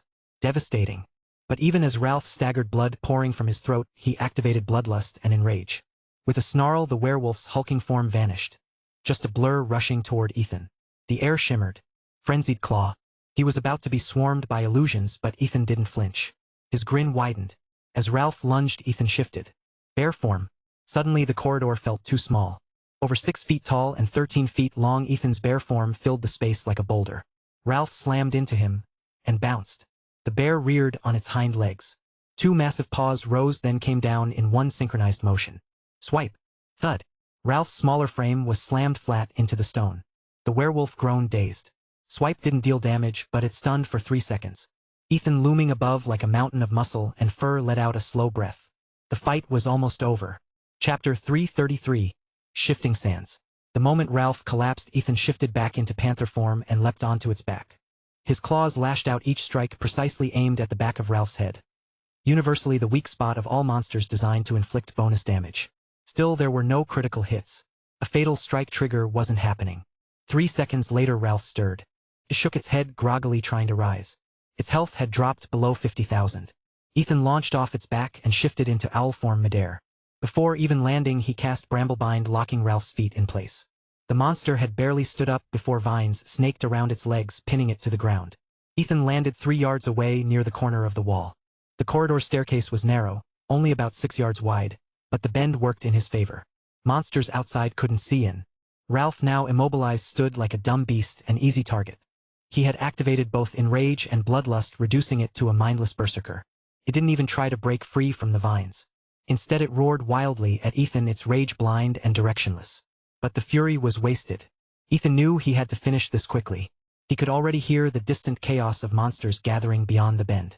The control duration on Bramblebind wouldn't hold long enough to drag this out. If it had, Ralph would have died while still stunned. Ding.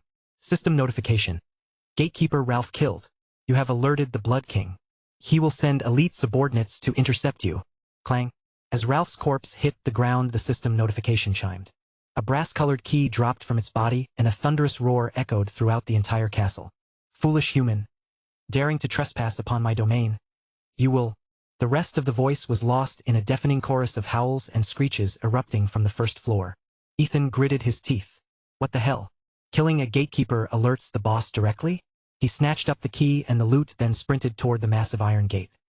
He didn't get far before a horde of werewolves, vampires, and clouds of bats surged around the corner, shrieking like zombies hungry for blood. Click. The key turned in the lock and the iron gate creaked open. Ethan yanked it wide, dashed through, and slammed it shut behind him. Some of the smaller bats managed to squeeze through the narrow gap. They swarmed toward him. But with only one health point each, they weren't a real threat. Before, Ethan had worried about them sounding the alarm. Now that everyone was already alerted, what was there to be afraid of? Allform. Sunburn. A radiant pillar of light burst from above, bathing the corridor in golden fire. The swarm of bats within its radius was instantly incinerated. A few seconds later, not a single one remained. On the other side of the gate, the werewolves and vampires clawed and pressed forward, piling on top of each other in their frenzy. Ethan narrowed his eyes. Since I'm already exposed, I might as well clear you all out. 50 or 60,000 health. That's it? Why act so tough? He cast Sunburn again and again, washing waves of searing light over the monsters outside the gate. 859. 982. Even the debuff alone was shaving off nearly 1,000 HP per second. As his astral energy reached 60 points, the Owlform's wings spread wide, tilting upward toward the ceiling. Celestial barrage. Fall. But swish, swish, swish. Beams of starlight burst through the ceiling, raining down in a brilliant cascade. Wave after wave lit up the corridor. More spectacular than even the general's tomb. Experience plus 1,100. Experience plus 1,100. Experience plus 1,100. The pop-ups flooded his view. But still, only 1,100 per kill? These zombie-like mobs really didn't give much. If anyone knew he was complaining about this, they'd probably curse him for being too greedy. Ethan thought wryly. He glanced at the final tally. 4383500 experience. That meant over 3,985 monsters. Eventually the waves stopped. No more monsters rounded the corner. The hallway was now piled with corpses, some already beginning to depawn. In the 10+ minutes of combat, many bodies had vanished already, but a hill of remains still stood nearly half a story tall. Among them, flickering lights sparkled. Loot. Ethan wasn't in a rush to leave. With that many monsters, there had to be some decent drops. Even if they were just minor mobs in Ethereal, they still had a small chance of dropping good gear. He waited patiently for the corpses to depawn. He couldn't even open the gate again until the pile thinned out. 5 minutes later, the floor outside was finally clear. Copper coins littered the ground, their reflections casting a soft gleam over the shadowy space. Wisps of green and white smoke hovered above some items, bronze and silver gear. Ethan sighed. This was Carnage faction territory.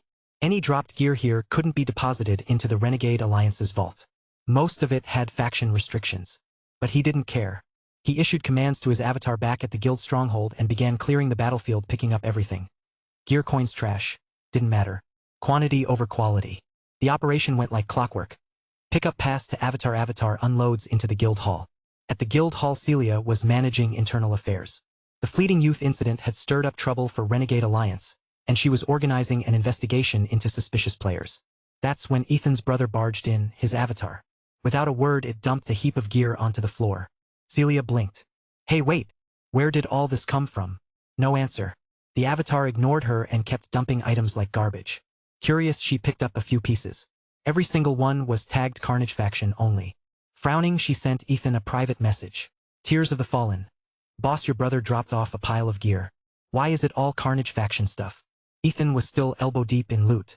He glanced at the message but was too busy to reply. He wished he had a giant vacuum. Picking up items one by one was ridiculous. It took nearly 30 minutes to finish clearing the battlefield. The final copper coin went into his bag. Ethan checked the numbers. This wave had earned him 22 gold coins. Not bad. As for the gear, he finally opened his messages again and replied, Cecilia, I'll trouble you to sort the gear. Anything usable by survivors, put it in the vault. The Carnage gear, set it aside. I'll figure out what to do with it later. Ding. System notification.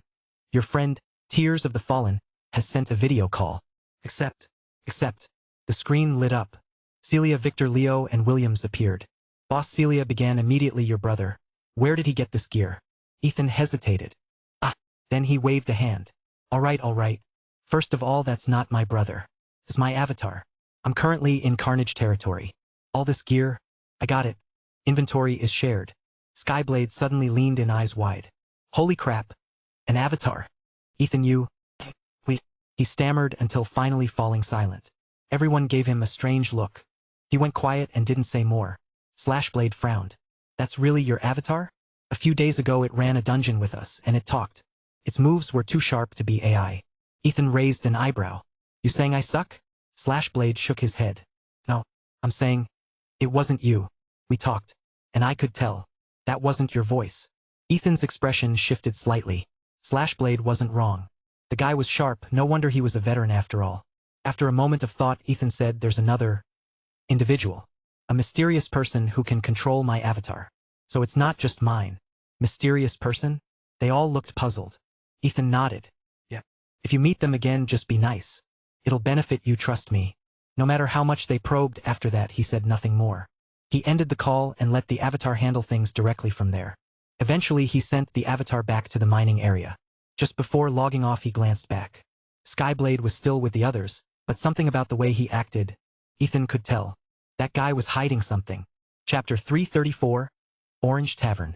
Ethan checked the time. It was nearly 6 in the morning. Ethereal would shut down in 2 hours. He opened his private chat, clicked on Skyblade's avatar, and sent a message. Leo, you seemed like you were holding something back earlier. What really happened? Far away in the Survivor Faction's Harmony City, inside Renegade Alliance stronghold, Leo froze when he saw the message. He hesitated for a long moment before replying. That rogue. Is he really your avatar? And someone else can control him? Ethan responded instantly. Yes. Any problems? Skyblade took a while before replying. A few days ago we even went out for drinks. Ethan nodded at the message. That sounded like Morzan. A true drunkard if there ever was one. But just drinking? That shouldn't have rattled Leo this much, especially if he knew that was Ethan's avatar. He typed back quickly. Spill it. What happened? Minutes passed. There was no response. Ethan assumed Leo wasn't going to reply and turned to head upstairs to the 2nd floor. Then Skyblade's avatar blinked back to life. He took me to the Orange Tavern. Ethan's eyes widened. He stared at the message for a long time, fixated on those 2 words. Orange Tavern. He immediately replied, say that again. He took you? Or you took him? He couldn't believe it. The Orange Tavern wasn't just any bar. It was a highly restricted area. Minors were forbidden and the game synced with real-world civil records. Anyone married was automatically barred. It was a place for singles only. Even more bizarre, the staff there were all real players, working in a very particular profession. From unofficial data, the male-to-female client ratio was about 3 to 7. Only 30% were men. Skyblade responded quickly this time. He took me. And he's a VIP. Ethan stared at the message, stunned. His mind went completely blank. Morzan, a VIP? At that place? That old man actually had that kind of taste? And how old was he again? To face women young enough to be his great-great-great-granddaughters. Did he have no shame? Ethan couldn't help it. What did you 2 even do there? We didn't do anything. Just sat with a few pretty girls and had some drinks. That's it, I swear. Ethan chuckled at the reply. Not a druid. Didn't do anything? Skyblade. Really? Not a druid. Oh, Skyblade. Ethan, I only held the girl's hand, I swear. Not a druid. Oh, got it. Skyblade. You. Never mind. Just don't spread it around. I promised that mysterious person I wouldn't tell anyone. Ethan read that last part and smirked without replying. In his mind he called out, old man, old man. No response. Still he felt like he'd uncovered something monumental. Ammo he could use to mess with Morzan for a long time. Honestly, this was the happiest discovery he'd had lately. Apart from reuniting with Lila. He climbed up to the 2nd floor. The layout was nearly identical to the first, just slightly smaller, typical of castle-style structures that shrank in size the higher they went. But the moment he stepped onto the floor, clang! An iron gate slammed shut behind him. Instantly Ethan dropped into combat mode. He was still in stealth, yet some mechanism had detected him and sealed the exit. He prepared for battle, but the entire floor was empty. Only one creature stood in front of the main door. Remembering the system prompt earlier, elite subordinates will intercept you. Ethan figured this hulking half-bear, half-human monstrosity must be one of them. It was even larger than Ralph from downstairs. Suddenly Ethan had a realization. The fight with Ralph had felt too easy. He was still under the blood curse, his stats down by 20%, yet the battle hadn't been a struggle. Then it hit him. He remembered his title. Title? Dreamwalker. Attributes. All druid NPCs favorability. Plus 300. Dark creatures targeted by your attacks. 8% attributes. Panther form. Energy consumption reduced by 10%. Bear form. Healing received increased by 10%. Owl form. Attack range increased by 10%. Tree form. Mana consumption reduced by 10%. Description. As the chosen envoy of the druids, their loyalty to you is unwavering. That 8% attribute debuff against dark creatures had done more work than he'd realized. Every enemy he attacked in this castle would be weakened. No wonder Ralph had felt oddly soft. The creature ahead suddenly roared and entered combat mode. But it still hadn't detected Ethan. It raised its thick arms and marched toward the door. Roar! Blood-red shockwaves pulsed out from its body, spreading nearly 7 yards in all directions. Ethan dodged quickly. Getting hit by one of those would mean trouble. The ripple must be an area effect skill. From a corner of the wall, Ethan cast Advanced Analysis. Grizzly Grunt. Tier, Commander. Level, 55. HP, 1072500. Attack, 4200. Defense, 11250. Skills. Bloodlust, Enrage, Life, Steel, Cleave, Heavy Strike, Lacerate, Charge. Special skill, Grizzly Roar. Grizzly Roar. Emits a powerful roar dealing light damage. Reduces enemy movement and attack speed by 50% for 8 seconds. Increases caster's max HP by 30% for 1 minute. If no enemy is hit, can be used again immediately. If an enemy is hit, cooldown is 1 minute. Description. Grizzly Grunt is the guardian of Blood Castle's 2nd floor. As long as the Blood King lives, he can be revived after death. No wonder its health was through the roof. The Grizzly Roar increased its max HP. But its defense over 11,000 was insane. Pure tank. Ethan snorted to himself. Grizzly Grunt? What was next? Mama Bear? Papa Bear? The Grizzly Grunt continued to patrol the hall, roaring and releasing those bloody shockwaves, trying to force Ethan out. It was persistent. Too persistent. Ethan circled the edge of its range, always moving.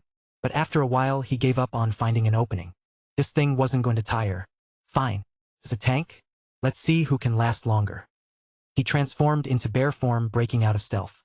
Immediately the Grizzly Grunt locked onto him with bloodshot eyes. Charge.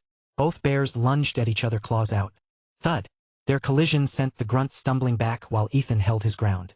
But Ethan wasn't planning to stay in bear form. Druids were versatile.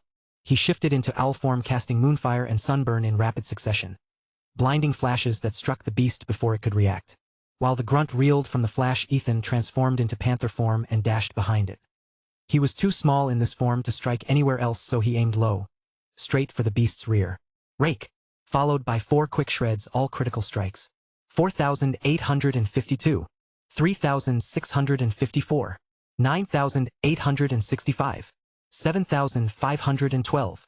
Ethan grimaced. Still not enough. Chapter 335, The Crotch Shot. You had to hand it to this bear.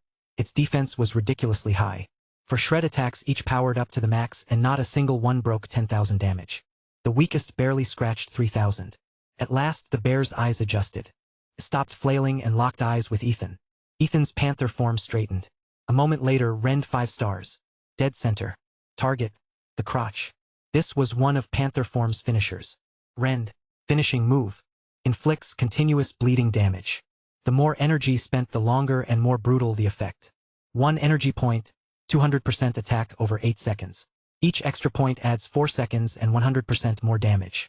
Skill completion boosts total output. 5-star rend. 24 seconds. 600% damage. Oh. Ethan couldn't tell if the bear howled from the pain of getting nailed in the nuts, or from something else entirely. Either way, it let out a pathetic bone-deep yelp. Just then Ethan felt a jolt, like a boulder had smashed into his panther form. 69. A laughably low damage number floated over his head. Ding.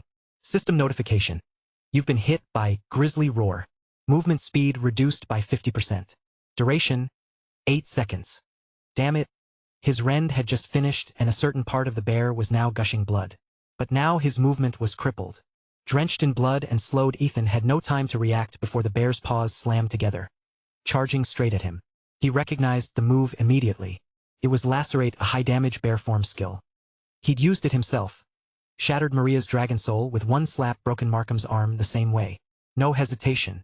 In that split second, Ethan's panther form surged forward, under the bear's crotch. Transform. Bear form. The sudden change in mass and height launched the bear into the air like a ragdoll. Not only did it cancel the incoming skill, but it also lifted the slow debuff off Ethan. As the cub soared, Ethan's eyes gleamed. He'd already figured out during their earlier scuffle that the cub's strength was weaker than his own. Now airborne and exposed, it was wide open. Ethan reached up, grabbed a leg and swung. Again, and again, and again. He slammed the bear repeatedly into the floor like it owed him money. It was like watching the Hulk lose his temper. Ethan's bear form, modified by his exclusive weapon, had become the embodiment of Greythroat's might, a monstrous hybrid halfway between beast and man. His paws were now clawed hands with 4 thick fingers. His arms, absurdly long, could support him even while upright. Right now Ethan was on a warpath. The bear had become his personal ragdoll. The damage numbers weren't even that high with each slam, but damn, it felt good. My God of Slaughter title isn't just for decoration, Ethan thought, eyes burning. You think I'm playing by the book? No chance. I'm a druid who knows real combat. Title: God of Slaughter, unique. Hidden attribute: freely used body in combat, not restricted by skill animations. If ascended, plus 50% control precision. Description: a title requiring immense soul power to wield. He'd earned the title long ago during a brutal war with Blade Syndicate. Back then he was just a naive rookie. He thought he'd rise to the top using pure skill and finesse. But reality had other plans. These days it was brute force doing the talking. Thump, thump, thump. From the second floor of Blood Castle, the echoes of slams and screams thundered down the halls. Eventually the noise faded. With a final smash, Ethan drove the bear into the stone like a discarded rag. Ding. System notification. You have slain Grizzly Grunt. Gained. Ethan finally let go. The bear's limp body crumpled to the floor. Phew. His arms ached. He stretched them out slowly. He'd been swinging that thing around for almost an hour. Took that long to beat it to death. But damn, it was satisfying. No wonder the Hulk fought like that. The bear's defense was monstrous. Even in death its body looked pristine. Not a scratch on the surface. But judging from how limp it was, its insides must have been soup. Clang, creak, the grinding of ancient gears echoed through the room. Ethan turned. The iron gate to the first floor had opened. Another grinding sound came from above. The gate to the third floor had likely opened too. Still not a single item had dropped. Not even a copper coin. Ethan gave the corpse a disgusted kick, then turned and climbed the stairs. As he reached the third floor landing, he paused. No barrier blocked his way. But when he peeked around the corner, the room was empty. No monsters. Strange. But he didn't dare walk in just yet. It was possible the guardian of this floor used stealth. Better to play it safe. He decided to log out in the stairwell. He needed to head down the mountain today to deal with his VR capsule. He'd return tonight to continue the fight. Blood Castle. If everything here was just commander-tier monsters at level 55, it wouldn't stop him. The only unknown was the Blood King. That guy sounded serious. Exit game. Ethan pulled off his VR headset and walked towards his capsule. The machine beside his bed, more like a fortress, had cost him more than 100,000. Thinking back, it felt excessive even for him. He'd made his first cash out and immediately burned most of it on this setup. Now he had to buy another one. Right, cash. He probably didn't have much left. That last shopping trip before coming to the Whitmore estate had drained him. In the hidden territory, he didn't have a phone signal, so he couldn't check his balance. He glanced at the clock. Ethereal was closing in 10 minutes. He quickly slapped the headset back on and connected through Ethereal's internal network. Ding. Your cash balance is $2,158.35. Ethan froze. Holy crap. Barely 2,000 left. Good thing he checked. No time to waste. He opened his comms and pinged Mad Engineer. The video call connected. The workshop in the background looked like it was about to explode, smoke rising and sparks flying. Mad Engineer's face popped up, exhausted and exasperated. Boss, I was this close to finishing a new build. You calling just made it blow up. All night's work. Gone. Ethan winced but pushed through. Sorry, no time. How much gold do we have right now? The guy huffed, clearly annoyed but understanding the urgency. Wait, let me check. He bolted up the stairs. Since the shop had upgraded to level 3, it now had 3 floors. The top one served as the manager's office, complete with the shop control system. After a short pause, Mad Engineer reported back. Across all 6 shops, we've got around 40,000 gold coins we can access. Good. Withdraw 30,000 and give them to Tears of the Fallen. Now. Ethan ended the call and messaged Celia, telling her to pick up the coins and deliver them to booth 8 at the SK Tavern. Then he dialed Trusty 007. The video connected. Trusty grinned. Legend. Coming to pay your debt? Ethan scratched the back of his neck. Not all of it. But I'm sending you 30,000 gold in a bit. Transfer the cash to my account, okay? I need it urgently. To be fair, Ethan had paid back nearly 20,000 gold over the past few weeks. If not for this sudden expense, he would have almost cleared his debt. Trusty chuckled. No worries. Take your time. Though, gold prices dropped to 1:800 recently. You're still paying me back at 1:1000. He laughed out loud. Ethan, on the other hand, just sighed, thoroughly embarrassed. Chapter 336. The Matriarch's Test. Just as Ethan was chatting, a knock sounded from the other side of the door, followed by Celia's voice. Switch the feed to her, Ethan instructed. The screen shifted. When Celia saw Ethan on the video call, her expression visibly relaxed. It was her first time carrying such a large sum of gold for a transaction. Ethan had only given her a location, so she had been a little nervous.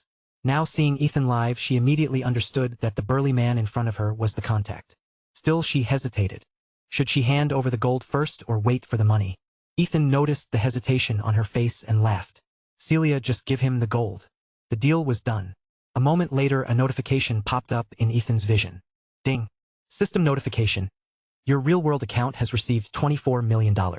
Current balance. $24,002,158.35. Ethan exchanged brief goodbyes with Trusty 007 and ended the video call. He hadn't asked Mad Engineer to handle the trade directly. The all-you-need chain of shops was still a well-kept secret, and he wasn't ready to reveal that he was the one behind it. Only a few people close to him even knew. With less than a minute left before 8 a.m., Ethan logged out of Ethereal. As he stepped out of the starry sky dome, a cool breeze greeted him. The morning air was crisp and fresh. He stretched his arms and yawned deeply, loosening up. 7 days left until the Fortress Wars began. In his past life, the real-world currency exchange system had been introduced shortly after the war started. He wasn't sure if the same would happen this time or if it was set to unlock on a fixed schedule. After 3 months of development, major corporations had begun dipping their toes into Ethereal. But without the exchange system active, they couldn't inject serious capital. Everyone still had to rely on actual gameplay to make progress, which kept the power gap relatively narrow. But once the exchange feature was unlocked, that would change fast. Casual players would start selling in-game gold for real money. Corporations would swoop in, buying it all up, injecting billions. And the value of gold? It would skyrocket. Now was the time to stockpile. Standing in the secluded beauty of the hidden territory, Ethan's mind still lingered in Ethereal. But a voice pulled him back to reality. Ethan, dinner's ready. He turned and saw Maria carrying a pot, smiling warmly. She'd clearly gotten up early to make breakfast. Among the Whitmore family, only Markham had ever logged into Ethereal. And even he was inconsistent, mostly hopping in to eat, sleep, and log off. As Maria called out, the doors to the starry sky tents creaked open one by one. The Chase siblings, Victor and the others, emerged bleary-eyed and yawning. Ugh. What's that awful smell? Leroy grimaced and covered his nose. Did someone relieve themselves out here? The others sniffed around, confused. No one else seemed to notice anything. Ethan simply smiled, pretending not to smell it either. Come on, he said. Let's eat at the old house. During breakfast, the eccentric Dr. Aldrich made one of his rare appearances. He silently grabbed a bowl of porridge and disappeared again. Ethan had always been curious about Markham's father. Whatever illness he had, it was serious. So much so that Dr. Aldrich had sought out the Whitmore family on his own. And even now, despite Ethan's known healing abilities, the family still hadn't let him examine the man. Once the doctor had vanished, Ethan turned to Markham. Let's head down the mountain today. Huh? Markham, still half asleep, blinked at him. But when he glanced at Matriarch Whitmore and saw no objections, his energy returned. All right. I know the area well. I'll guide you. He grinned, then shot a quick glance at Melinda and the Matriarch. It was clear he usually wasn't allowed to leave. Sneaking out must have been his norm. This time, though, he finally had a reason to go openly. What are we doing down there? He asked. My VR capsule broke. Gotta get a new one, Ethan replied casually. Also, I never paid you back, remember? For the money you fronted me back during the academic trials. I'd send it now, but there's no signal up here. Markham waved it off. Forget that. I only asked for the money to buy gear for the family. Look at what you've done since arriving, built us houses, brought in a power system. We're square. At those words, Matriarch Whitmore, Melinda, and even Maria paused. Their hands trembled slightly. Markham had been secretly supporting the family for years. He'd always sneak out, return with supplies, and then take a beating for it. But once things ran low again, he'd do it all over. Suddenly Markham's mother, who had been sitting quietly beside Melinda, stood up and bolted from the room. Tears streamed down her face. Markham froze for a moment, then put down his spoon and followed her. Ethan used his soul sense to watch discreetly. Markham caught up to her just outside.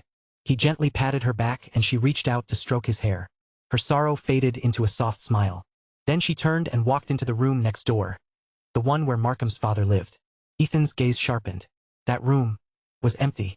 Markham's mother entered anyway. Ethan, sensing the moment was private, retracted his soul sense despite his curiosity. Markham stayed outside the small mud house, standing silently. After a long while he gave a bitter smile and turned back toward the group. Ethan watched him return, thoughtful. Markham, he realized, wasn't as simple as he let on. There was something hidden behind that easygoing attitude. A weight he carried alone. Ethan. Matriarch Whitmore's voice interrupted his thoughts. Yes, Grand Matriarch? She studied him with sharp eyes, a hint of surprise in her voice. You've advanced. Ethan nodded. Yes. What level? She asked, her tone serious now. He hesitated. I'm not sure, he admitted honestly. Even he didn't fully understand what level he was at. Then let's test it. She stood and walked outside. Ethan quickly finished his porridge and followed her. The others came too eager for the show. They ran into Markham on the way. Hearing that the matriarch wanted to test Ethan, he froze. Wait, seriously? He mumbled. His gaze shifted to Ethan, part amazement, part pity. Outside, Matriarch Whitmore stopped and turned. She planted her dragon-head staff into the ground. Attack me, she ordered. A dragon's roar echoed faintly. A spectral dragon coiled from the staff, encircling her and forming a shimmering shield. Markham's jaw dropped. She's using Dragon Soul Shield. Already? Usually the matriarch sent him flying with just a tap from that staff. She'd never needed a shield against him. Grand Matriarch, be careful, Ethan warned calmly. Behind him, a phantom panther materialized. In a blur of motion, Ethan vanished, then reappeared right in front of the matriarch, claws slicing through the air. Shred. A tearing sound rang out. The force rippled across the shield, dispersing harmlessly. And then he was gone again. A series of flickering shadows darted in and out of sight before vanishing completely. Silence fell. Everyone stared, stunned. That speed. Ethan reappeared 5 meters away, motionless. The matriarch gave a small nod, smiling. Your speed is excellent. But your power? Too soft. Don't hold back. Ethan nodded. He'd realized it too. While Shred wasn't an energy fusion technique, it still packed a punch. But striking the Dragon Soul Shield felt like hitting air. The moment of impact had rippled through the entire barrier, dispersing the force. Panther form was all about speed. Without a finishing move, Shred alone wasn't enough to break through. It was time for something stronger. Ethan activated bear form. The change was immediate. His muscles thickened, his aura deepened, and for the first time Matriarch Whitmore's expression shifted. Ethan lunged. Follow current novels on Freeway. B. Novel.com. Chapter 337. The Matriarch's Power. Ethan lunged forward with explosive force. Boom! His foot struck the ground with a resounding bang, launching him 5 meters in a single bound. There wasn't even a blur. He moved too fast for the eye to track.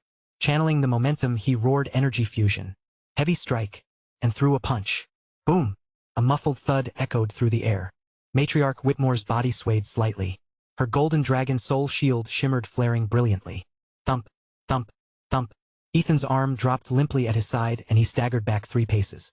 Pain shot through him like lightning. The moment his fist touched the shield, the rippling pattern reappeared, and reversed, sending a fierce countershock directly into his body. He came to a stop, glancing down at the ground. His footprints had sunk 3 inches deep into the stone. His arm, he now realized, had been broken by the rebound force of the Dragon Soul Shield. How is that possible? Markham's shout came from behind, disbelief thick in his voice. Melinda and Maria covered their mouths, equally stunned. That the matriarch had swayed, even slightly, despite her shield, was unbelievable. No wonder she had activated the Dragon Soul Shield right from the start. She must have sensed Ethan's strength in advance. Matriarch Whitmore lowered her shield and beckoned to Evelyn. Smiling, she looked at Ethan and said warmly, Ethan, you're impressive. Not like my Colt, he's all talk and no progress. Ethan gave a sheepish smile. She was on another level. He had given everything he had and still couldn't break through. Instead, he'd injured himself on her defense. Practice with Colt more in the future, she said, patting him on the shoulder. As long as you don't kill him, feel free to break a few bones. Leaning on her dragonhead staff, she turned and walked away. Maria rushed over to help Ethan stand straight. I won't, Markham shouted, sticking out his neck. I don't want to train with him. He has no sense of restraint. If that punch had landed on me, I'd be in a coma by now. Slap. Just as he finished, Matriarch Whitmore passed behind him and smacked him square on the rear with her staff. F. Markham howled, jumping 3 meters into the air. Evelyn, who was tending to Ethan's dislocated arm, suddenly burst out laughing. Ethan turned his head, puzzled. What are you laughing at? He was more curious how Markham had managed that vertical leap. Grandmatriarch's technique is top-notch. She hit him right on the coccygeal plexus. Evelyn smirked, continuing to knead Ethan's shoulder. The what? Ethan frowned, unfamiliar with the term. He glanced over at Markham, who was still hopping around in agony. The tailbone, Evelyn said with a grin, looking up at him meaningfully. Ethan's eyes widened. He was about to feel bad for Markham when, creak, Evelyn suddenly twisted his arm. Ah! Ethan howled in pain and turned to glare at her, but she simply clapped her hands together and pouted. You kept tensing up. I couldn't even work on your muscles properly. But now you're loosened up. The rest you can fix yourself. She had deliberately distracted him so she could reset the joint. It hurt, but only for a moment. Definitely better than Markham, who was still yelping, hair standing on end. Ethan cast 2 quick healing spells on his arm. A cool, tingling sensation spread through his skin, and the minor fracture mended swiftly. But even so, he realized magic wasn't perfect. Realigning joints still needed Hansen treatment. Stop yelling and get out, came the matriarch's voice from inside. Markham shut up instantly, face flushed red. He limped toward Ethan with pleading eyes. Suppressing a laugh, Ethan reached out and cast a healing spell, gently pressing his palm against Markham's lower back. Markham's eyes rolled back dramatically, letting out a noise that made the entire room freeze. Everyone stared at Ethan's hand, still resting on Markham's backside. Ethan felt his soul leave his body from embarrassment. Comfortable. Ethan. Do it again. Markham groaned, completely unaware of what he sounded like. Get lost. Ethan kicked him in the side. Boom. Markham flew several meters and tumbled down. Half an hour later, the two stood outside the hidden territory atop Dragonvault Ridge. How do we get down? Ethan asked. He thought about just jumping, which would have been fast. But this whole area was a tourist zone now. There'd be people hiking up from below. Cable car, Markham said, already heading off. After a few turns, they reached the sightseeing lift. Once on the cable car, Ethan finally took in the view. The Ashhorn Mountains were breathtaking. Heavenly Lake, nestled at the heart of the peaks, looked like a jewel. Nature's perfect handiwork. At the base of the mountain, Markham turned to Ethan. What kind of VR capsule are you looking for? Ethan gave it some thought. Might as well go Allen. Get something high-end, great realism and full functionality. Then we'll need to head farther out, Markham said. These are just small towns. No stores carry top models. You sure? Or are you just trying to sneak off and have fun? Ethan asked, raising an eyebrow. Markham rolled his eyes. My capsule cost over 100,000. You think I found that here? I had to go all the way to Spring City. Ethan shrugged. All right then, let's move fast. Be great if we're back by tonight. Markham groaned. You trying to reincarnate? It's over 4 hours by car. As he complained, Ethan was already fiddling with his phone. Moments later, he slipped it back into his pocket and said, let's go. Huh? Where? Markham asked, trailing behind. White Mountain Airport. There's a flight to Spring City in half an hour. I booked us tickets. Markham froze. I get airsick. Ethan turned. Seriously? Yeah. Badly. Ethan gave a sly grin. Don't worry. I've got a cure. Really? Quick. Help me. Markham said eagerly. Close your eyes. Markham obeyed. Thwack. Ethan chopped him on the neck. Gurgle. Markham crumpled to the floor. Just then a flight attendant happened to round the corner and caught the whole scene. Her eyes widened in alarm. Ethan smiled awkwardly. Ah, don't worry. He's my friend. He's scared of flying and gets airsick. We're just in a rush is all. The flight attendant relaxed slightly. She remembered them from boarding, especially Markham, who had tried to flirt with her. Well, we do have lozenges that help with fear of flying and motion sickness, she said, pulling a small bottle from her pocket. Ethan scratched his head, glancing down at the unconscious Markham. She chuckled, handing him a lozenge. If he wakes up, give him this. Ethan waved her off. He probably won't. Flight's only 40 minutes. And I did hit him pretty hard. The flight attendant gave Markham a sympathetic look, then wheeled her cart toward the back of the cabin. Back at Dragonvault Ridge, inside the hidden territory. And, is he the one? Melinda asked quietly as she poured tea for Matriarch Whitmore. The old woman shook her head. Probably not. Melinda's shoulders sagged. Her voice trembled. Starfall's child. We've been looking for him for so many years. I just thought. Sigh. The matriarch echoed her disappointment with a deep, tired breath. Chapter 338. The XSUP model. High above the clouds, Ethan had no idea that Matriarch Whitmore's so-called test was far more deliberate than it appeared. She hadn't sensed the energy she was hoping for in his all-out strike. The power he released wasn't similar to Starfall's, the being Ethan had encountered in the Silverwood family's hidden territory. A strange entity, neither ghost nor corpse, according to Ryan. Matriarch Whitmore's suspicion wasn't unfounded. Ethan's rapid growth bordered on unnatural. He was around the same age as Markham, yet he'd already matched Melinda's level, light years ahead of his peers. Starfall's family bloodline had always passed to a single heir. Every generation without fail produced someone unmatched, crushing all their contemporaries with ease. That's why both Matriarch Whitmore and Melinda wondered. Could he be related Starfall? Was he the child who they have been looking for? The clues fit. He'd grown up in an orphanage. His age lined up. It was possible. But after Whitmore's test, after Ethan unleashed a desperate full-strength blow, his arm fractured from the recoil. Yet not a hint of Starfall's family's legendary divine body emerged. The result was clear. Ethan wasn't a Starfall son, and that only made his potential more terrifying. If Ethan had known that Matriarch Whitmore had briefly mistaken him for a divine body heir, he might have laughed out loud. He, the vessel as Morzin called him, a body universally dismissed as worthless across countless planes of existence. The vessel and the divine body were polar opposites. Less than 50 minutes after takeoff, the plane began its descent. As it landed, Ethan reached over and gave Markham a firm slap. Markham jolted awake, disoriented. What? Did I fall asleep? At that moment, the flight attendant walked past, barely stifling a laugh.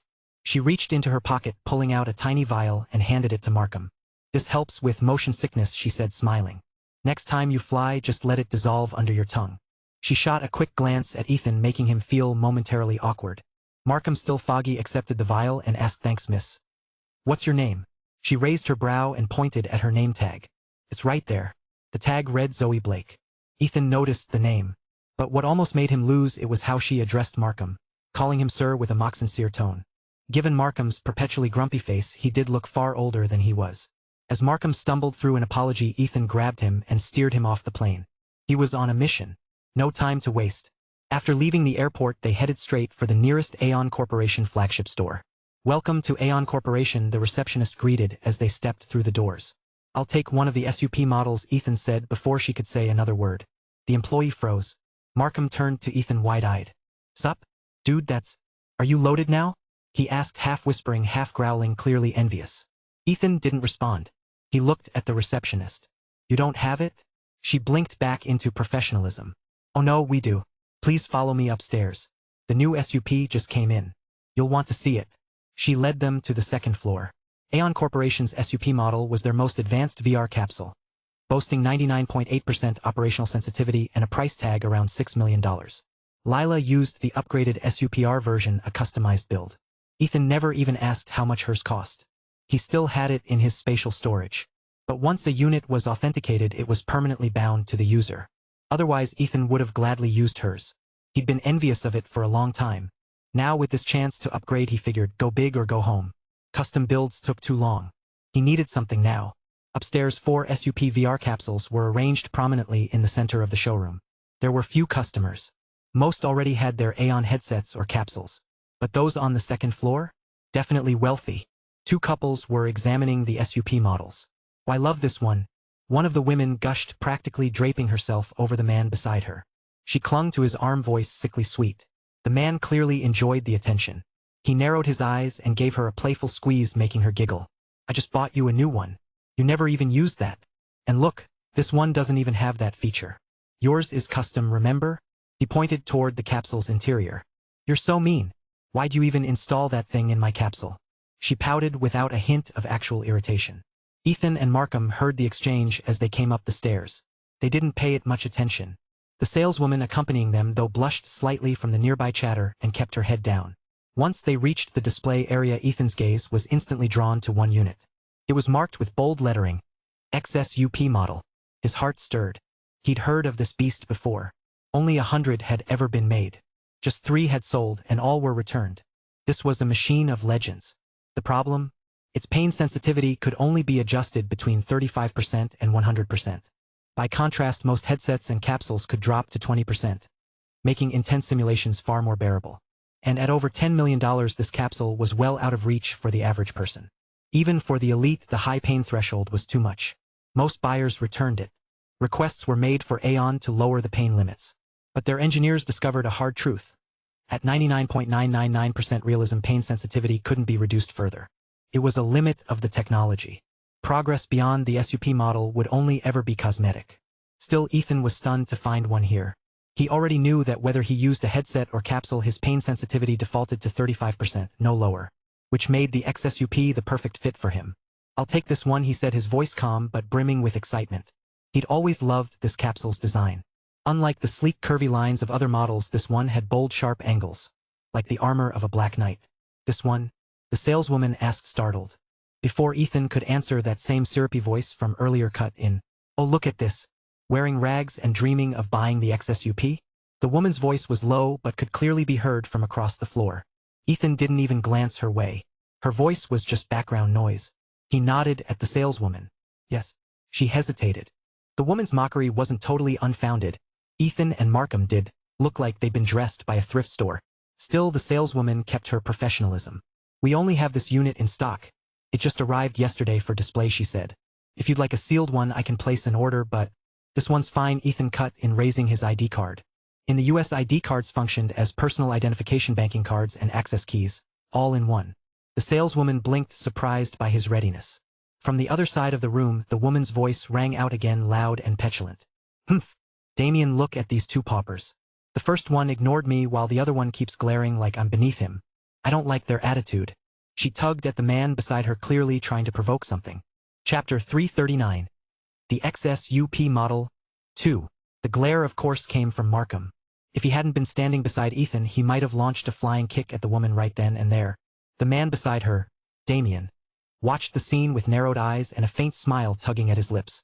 No matter how absurd the woman's behavior became, his expression didn't change. "Damien?" Ethan repeated the name, catching his attention. You didn't hear names like that often anymore. Too polished, too old money. He glanced over at the man curiously. Damien, noticing Ethan's look, gave a polite nod. Ethan returned the gesture, courtesy for courtesy. He turned his attention back to the saleswoman and followed her to the counter to complete the payment. Meanwhile, Damien and the woman got into a luxury car waiting by the curb and drove off. All of this happened within Ethan's soul sense range. As the payment process continued, Ethan asked casually, "Do you know Damien's last name?" "You mean the gentleman from just now?" The saleswoman inserted Ethan's ID card into the payment machine. Ding. "Payment successful. Amount: $12,630,000. The chime seemed to brighten the saleswoman's whole demeanor. With a 1% commission, she'd just made over $100,000. She handed Ethan back his card, glanced around, and whispered, "I heard his last name is Hayes. He's brought 4 different women here recently." Ethan just nodded, offering no comment. "Sir, what's your address?" "I'll arrange delivery for the unit," she asked, still in high spirits. "No need," Markham answered for him. "Just have your team calibrate it and bring it to the back door. We'll pick it up ourselves." Ethan said nothing, still thinking about Damien. He'd nearly forgotten about the man, until this sudden encounter brought him right back to the front of his mind. Something felt off. After they got into the car, Ethan had noticed a shift. The woman, despite her ridiculous tantrums, had actually upset Damien. Yet, instead of snapping, he tried to calm her down. That was strange. Either she had someone powerful backing her, or Damien still had a use for her. Ethan had considered tailing them, but the car sped out of his soul sense range too quickly. He let it go reluctantly. Soon, the $12 million VR capsule was ready. The saleswoman informed him he'd just need to authenticate it himself once he got home. Her words jogged Ethan's memory. He still had the old foul-smelling VR capsule he hadn't dealt with yet. Since he couldn't bring it into the store directly, he followed the delivery driver around to the back entrance. After dropping off the new capsule, they pretended to wait for a car. When the coast was clear, Ethan activated his soul sense. In a quick flash, he stored away the new capsule and pulled out the old one, flipping open the lid to air it out. Markham recoiled in horror, covering his nose. "Bro, did you poop in there?" He gagged, staring at Ethan in disgust. Ethan scowled and glared at him. After a minute or two, the stench lessened slightly. Ethan re-entered the store through the rear and found the same saleswoman. He called her outside and asked if the old unit could be appraised for a trade-in. The moment she caught the smell, her face twitched. Still, she summoned a few technicians to inspect the unit. They confirmed it was in perfect working condition, apart from the soiled interior. "You should have brought it earlier," she said. "We could have given you the full 56,000 credit." But now with the interior damage cleaning and replacing the lining will cost at least 5,000. We can offer you 50,000 for it. Ethan nodded. He had after all purchased it for over 100,000. With the current condition, the loss wasn't worth haggling over. He told the Aeon Corporation store to keep it. No one else could use it anyway. The device was bound to Ethan's personal ID. It would need to be sent to Aeon headquarters to have its information chip replaced. That chip was the key to logging into Ethereal. No second-hand dealer could touch it. The paperwork was quickly handled and $50,000 was credited back to his account. Ethan and Markham left the store but hadn't gone far when Markham suddenly stopped. Bro, you go to the airport first. I've got something to handle. If I'm late, just go ahead without me, he said, turning to leave. Where are you going? Ethan asked, glancing at the time. They weren't in a rush yet.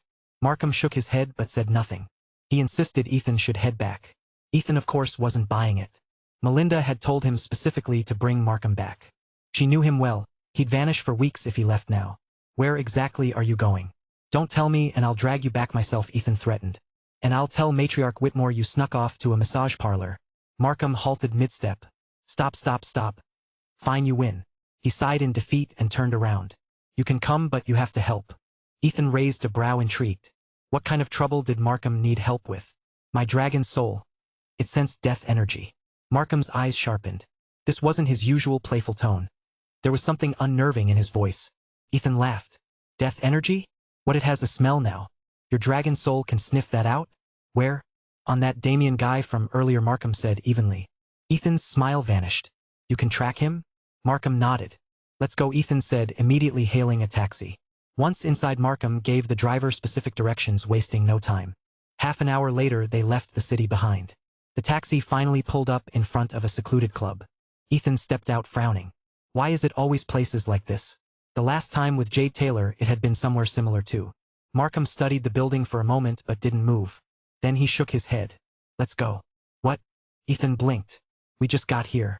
Can't handle it, Markham muttered and turned around. Huh? Ethan stood at the entrance, stunned. Let's go. We're going back to Matriarch Whitmore, Markham called over his shoulder. Now Ethan understood. He didn't say back to Aunt Melinda.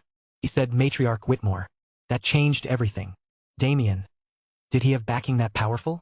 Ethan's gaze turned serious. He stared at the club entrance as his soul sense flared outward. Boom! The world distorted. The lavish building in front of him twisted into something grotesque in his soul sense vision. It resembled a gaping maw radiating a cold, sinister presence. A force resisted his probing like a fog pushing back his awareness. Then, humph! The snort was faint but unmistakable, echoing clearly within Ethan's soul sense. A sudden surge of energy shaped like a black beetle-like creature shot toward him with violent precision. Ethan's eyes widened. The attack shattered his dispersed soul sense with ease. It was the first time he'd seen such a focused soul sense assault. But he wasn't unarmed. Soul sense manifestation? I can do that too. The skill Morzan taught him wasn't just for storage and retrieval. As the beetle darted for his face, a brilliant white light burst from the center of Ethan's forehead. Ding! Sizzle! There was a metallic ring, then a searing sound. The black beetle split in half as the white light pierced it. The light hovered midair, pulsing. The shape was unmistakable, although a bit small. It looked exactly like the Twilight War spear. In the heat of the moment, he had manifested it instinctively. But what happened next was something Ethan never could have anticipated. Chapter 340, Drained. As the miniature Twilight War spear materialized, Ethan felt his entire reservoir of soul power drain in an instant. Not just from his body, but even the divine lake within his mindscape was nearly emptied. Its shimmering waters reduced to a dull, glassy bottom. And yet, the spear didn't behave as he expected. It didn't vanish after a single strike. Instead, it spun gently, then drifted back to rest above the central island in his mindscape. The beetle was annihilated, but Ethan swayed on his feet, vision swimming. He almost collapsed from the aftermath. All of this had happened in a matter of seconds. Markham was beside him in a flash, steadying him with one hand. A 5-point foil star appeared in Markham's other hand. He flung it to the ground without hesitation. By the ancients, poof! A burst of white smoke exploded around them, and the two men vanished from sight. Moments later, a hunched figure in a ragged gray cloak appeared briefly at the scene. The old man paused for only an instant before fading away like a ghost on the wind. Ethan stirred. He had no idea how much time had passed. As he slowly opened his eyes, he found himself seated on a plane. Markham was beside him, his face a nauseated shade of green. When he noticed Ethan waking, he asked weakly, "You back with us?" Ethan nodded but didn't speak. He was too drained to bother. Instead he turned his awareness inward, slipping back into his mindscape. Where once Tai Lake had felt endless, now he could see its sandy floor. There was barely enough soul power to form ripples, though a faint shimmer had begun to reaccumulate. It would be a long road back. His gaze shifted to the Twilight War spear floating gently above the crown of the giant tree at the center of the lake. It hovered there in silence, pulsing softly with light. What the hell is this thing?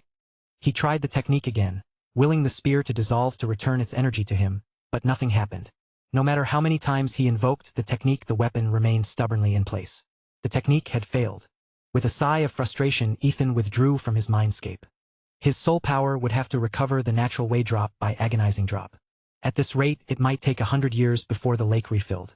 Back in his body, he felt something else had changed. The sapling within him had grown. No longer a thin sprout, it now had a sturdy, healthy trunk. Its 5 tendrils had lengthened to now mere inches away from his vital organs: heart, liver, spleen, lungs, and kidneys. He couldn't help but wonder what would happen when they finally reached their destinations. Suddenly the plane tilted. They were descending.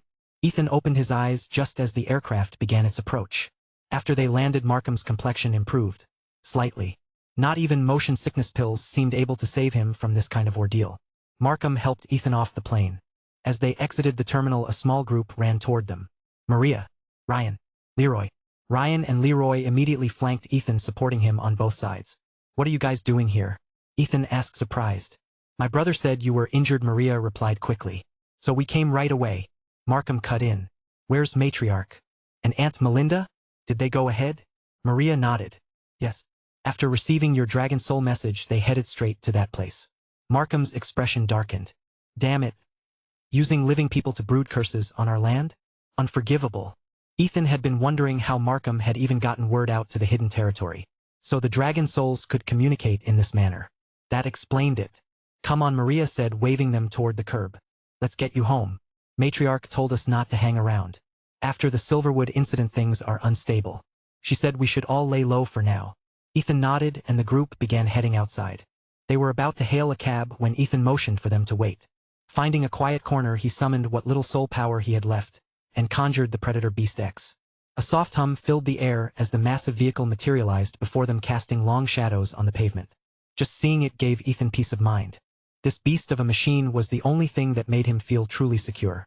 Markham's sour mood evaporated the instant he saw the car. His eyes lit up. This is insane. What kind of car is this?" He lunged for the driver's side, hand outstretched, but a blur of motion zipped past him. "Maria." She darted in front of him, yanked open the driver's door, slid inside, and rolled the window down. All in one smooth motion. "Get in," she called out, grinning. Markham's hand hovered in the air like it had frozen mid-reach. "Brother, what are you standing there for?" Maria teased from the window. The rest of the group had already piled in, leaving Markham alone outside with his pride. After a long pause, he exhaled, jaw tightening, and climbed in.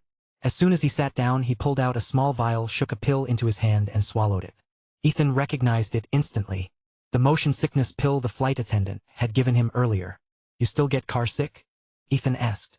Markham smiled thinly and shook his head, not even bothering to deny it. Then the Predator Beast X roared to life. "Beerroom! Beerroom!" Ethan's eyebrows rose. From his angle, he could see Maria bouncing slightly in the driver's seat, her small frame dwarfed by the enormous controls. She was fiddling with the seat height, but more worryingly, her face was practically glowing with excitement. Her foot was already pressing hard on the gas. Ethan finally understood the dread in Markham's eyes. Click. The sound of a seatbelt locking in place came from Markham's direction. "All right, let's go home," Maria yelled. The next moment, the heavy vehicle shot forward like a cannonball. Ethan was slammed into his seat by the sudden acceleration. Click, click, click. All around, the cabin belts were fastening.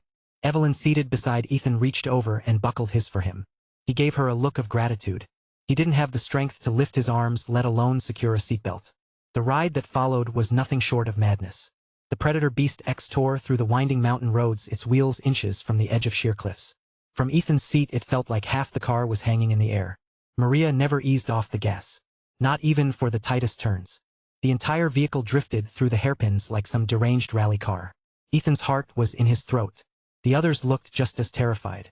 Markham's face had turned a ghastly shade of green. His eyes were shut tight, hands clamped on the door handle like his life depended on it. 30 minutes later, screech. The tires screamed as the car skidded to a halt. Everyone inside lurched forward. If not for the seatbelts, they'd have flown through the windshield. "We're here." Maria turned in her seat beaming. Ethan sat pale and breathless, silently vowing never to ride in a car she was driving again. Once was enough. The Chase siblings looked equally shell-shocked. Markham was the first to react, flinging the door open and stumbling out onto solid ground.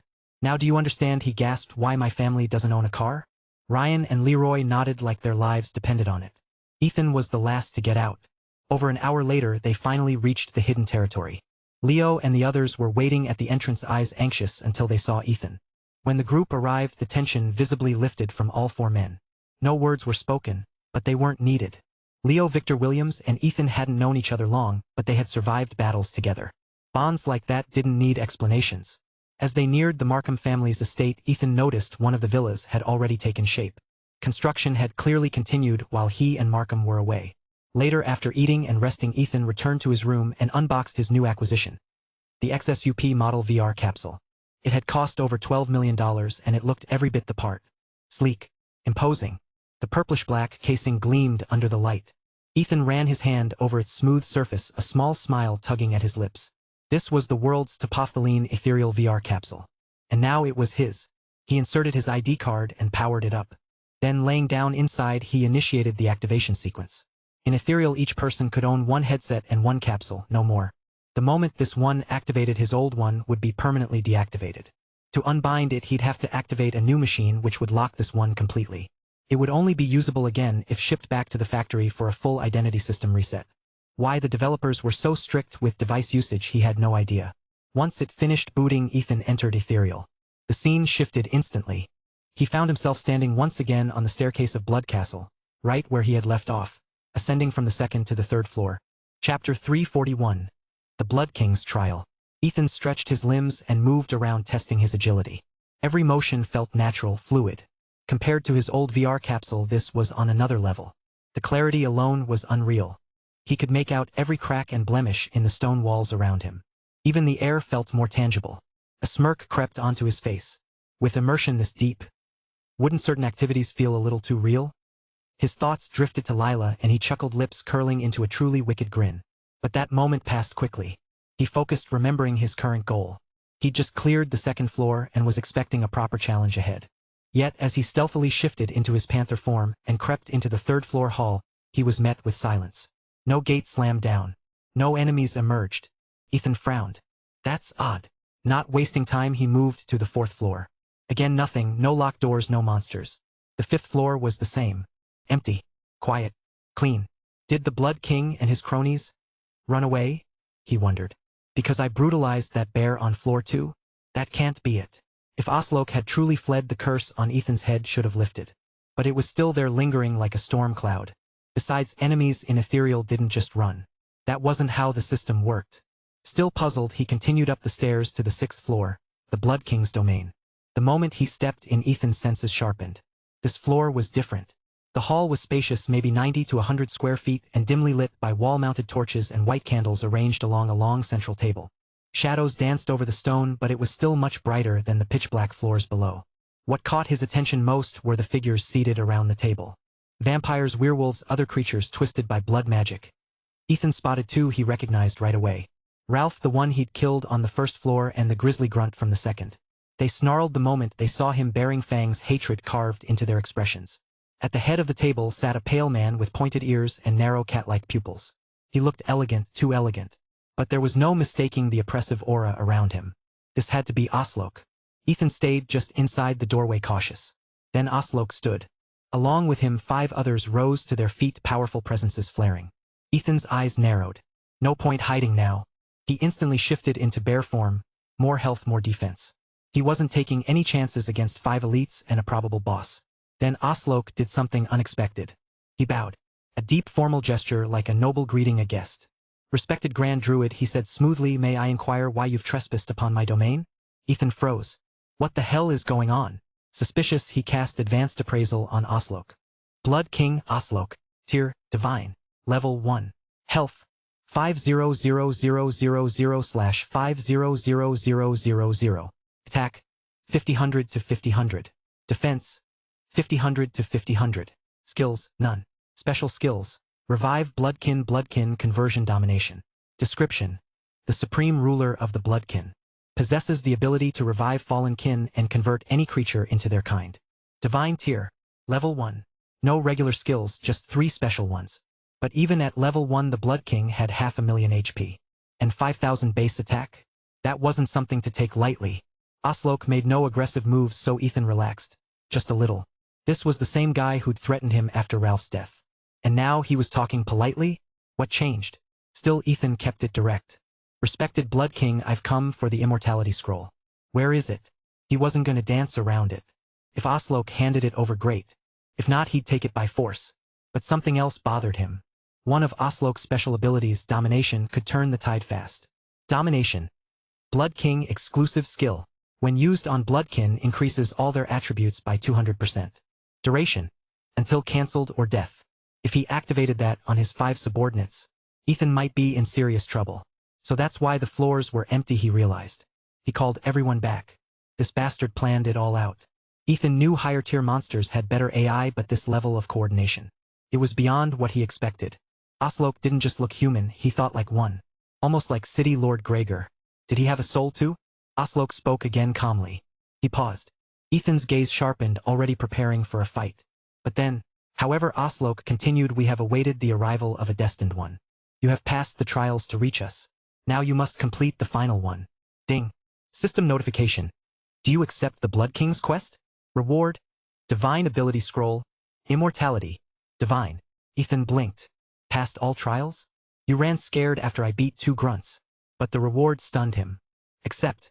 He said immediately. Ding. Quest accepted. You must complete the Blood King's trial within the time limit, or you will be relentlessly hunted by the Bloodkin. Ethan didn't flinch. The Blood King raised a hand again. I shall open the path. Prepare yourself, Grand Druid. Starting already? Ethan braced himself. Oslok and his 5 subordinates raised their arms and began chanting in a language Ethan couldn't understand. The air grew heavier, vibrating with dark energy. A portal opened slowly in the center of the table. When it stabilized, Oslok said, you will be forcibly teleported back in 3 days. Complete the trial before then. Ethan nodded, said nothing, and leapt onto the table. One step into the portal and, buzz, space twisted. His body felt like it was being pulled through a wormhole. Then, ding. Map discovered. Chaos Realm, Ancient Battlefield. Level +1. A golden light enveloped him. Level 62. But Ethan didn't feel stronger, he felt uneasy. Normally discovering a new area gave maybe 500 experience. Just a little reward. The fact that this map gave him an entire level? This place is bad news. He looked around. Yellow sand swirled across the land, obscuring the sky. Above 9 faint suns glowed behind the storm, their heat oppressive despite the hazy veil. The air was dry and heavy.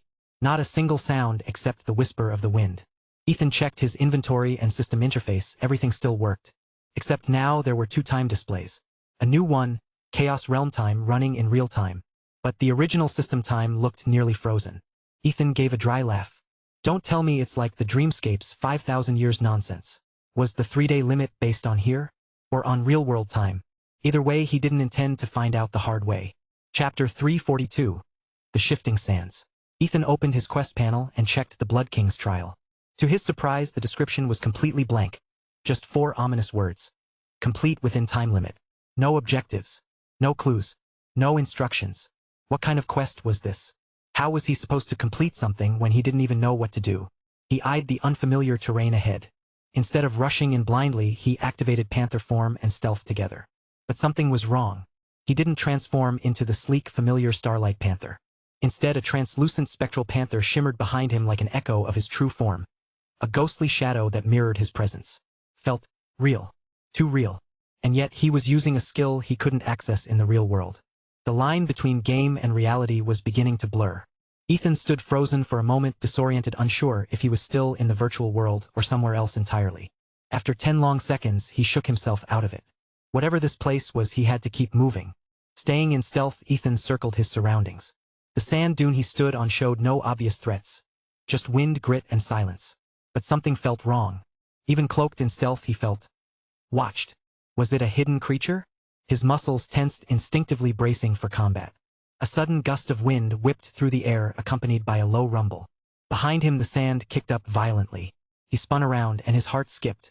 A massive wall of yellow sand surged toward him like a tsunami, blotting out the sky. A sandstorm. Ethan turned to flee. But before he could take a step, the dune beneath his feet trembled. A second later it moved. Then a massive hook-like shape swung up before him. He leapt back startled. It wasn't a hook. It was a tail stinger, long curved and glistening. A giant scorpion. Ethan's eyes snapped downward. This wasn't a dune at all. It was the back of a massive sand scorpion half buried beneath the surface. And it wasn't alone. Around him other dunes began to shift and ripple. The entire desert was alive. No wonder his detection skills hadn't picked up anything. He'd been walking on the danger itself. And now that he was on it, stealth was useless. But oddly, the scorpion didn't attack. In fact, none of them did. Instead, they surged forward, fleeing the incoming storm. Ethan quickly realized the truth. They were running for their lives too. If these creatures weren't hostile, for now he'd take advantage of it. The scorpion he rode moved like a living tank, gliding across the sand faster than anything he could summon. Even in panther form, he'd have no chance of outrunning the storm on his own. But the storm was gaining. Without warning, the scorpion beneath him came to an abrupt halt. Ethan, unprepared, was thrown forward and landed face-first in the sand. By the time he pushed himself up, the giant creatures were gone. Burrowed underground, leaving behind only shifting craters quickly swallowed by wind and grit. The sandstorm loomed. Ethan scrambled to his feet and activated travel form, sprinting toward the horizon. But the sand underfoot felt like a sponge. Soft, unstable, dragging him down. He wasn't moving fast enough. Then he heard a voice. "Hey! Don't run! This way!" He turned toward the sound. A man in ragged clothes was waving frantically, standing beside a small group of people huddled beneath a massive rock formation. Ethan's eyes lit up and he sprinted toward them. The stone outcrop formed a natural windbreak, offering some protection. But it rested on nothing more than mounds of sand. Ethan frowned. If it collapsed, they'd be buried alive. Still, it was better than dying out in the open. As he ducked under the shelter, the man who had waved him over slapped a hand on his shoulder and grinned. "Why were you out there alone?" Ethan blinked. Were these NPCs, or something else? He hesitated. What could he say? That he'd been dropped here by a quest prompt? "Haha, don't worry, I get it. You must be in exile too," the man said, laughing heartily. "Nobody comes to this cursed land unless they're banished. You're lucky though. Your escorts probably got wiped out by the storm, eh? But you ran fast, I'll give you that." The man was wiry and full of energy. Clearly, in this harsh desert world, he'd gotten used to surviving. Ethan glanced at the man's shoulder where his spectral panther still lingered. Oddly, the man didn't seem to notice it. "Yeah," Ethan replied, going along with the story. "We even ran into some giant scorpions." The man's expression changed. "You saw Deathstalker scorpions? And lived to tell it? Brother, you've got some crazy luck." Curious, Ethan cast advanced appraisal on the man. Ding. System notification. Appraisal failed. He blinked. That message again. The only other time he'd seen it was when he tried to appraise City Lord Gregor, who had used a defensive skill to block it. But this man hadn't activated anything. What was his tier? Before Ethan could dwell on it, the man turned to rally the others. "Move. Dig. Fill the torn bags. We need a barrier before the storm hits." Ethan tried his appraisal skill on several others, 7 or 8 nearby. The result was the same every time. Appraisal failed. What is this place? He shook off the thought and reached back for his weapon. Panic jolted through him. The Twilight War spear gone. Cold sweat broke out on his neck. He opened his equipment panel. Still there. It hadn't disappeared. Just invisible here. Probably a result of whatever strange filter was affecting the environment. As long as it's still equipped, he thought with relief, then joined the group in building the sand barrier. They worked quickly and soon everyone found a place to hide. Moments later, boom. The rock formation shuddered as the sandstorm hit. Yellow sand. Stones. Bits of debris. The world outside became a blur of violence and chaos. Ethan ducked low, shielding himself behind the crude barrier. The storm didn't pass quickly. It raged on for 3 long hours. Or so he thought. Watching his system time, Ethan's jaw dropped. 3 hours had passed outside, but the system clock had only ticked forward 10.8 seconds. Time is running 1,000 times slower here? When the storm finally cleared, they crawled out from under the rock. The sky was bright, cloudless, beautiful. Too beautiful. Ethan looked up. 9 suns burned above them, casting a relentless heat. In his world, Earth's sky was always smogged and gray with high PM levels. But this sky, this was surreal. "Big bro," a small voice said. He looked down. A little girl, maybe 6 or 7, tugged gently at his pants. "Did you come from outside?" He smiled.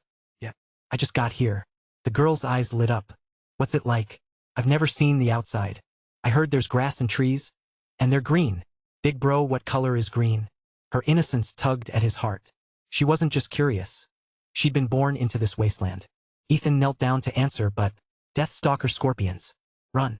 A woman's scream cut through the moment. She rushed over, scooped the little girl into her arms and bolted. Ethan turned.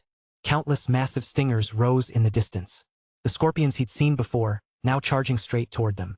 He clenched his fists. There's no way we can outrun them. Not with so many people.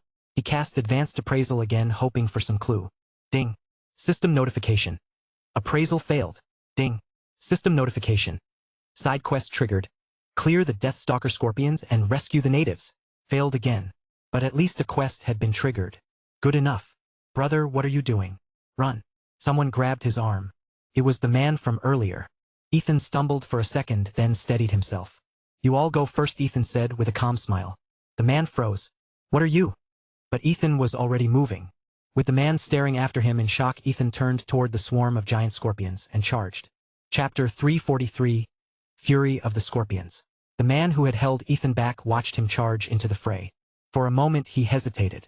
But there was no point in running. Not from monsters like those.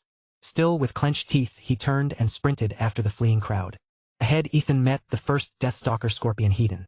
Bear form. Activate. Ding. System notification. Panther form detected.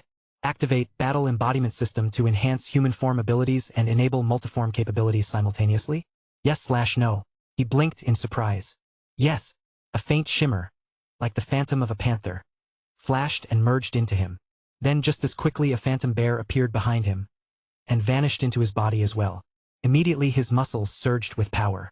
No slowdown, no strain, just raw strength coursing through his veins.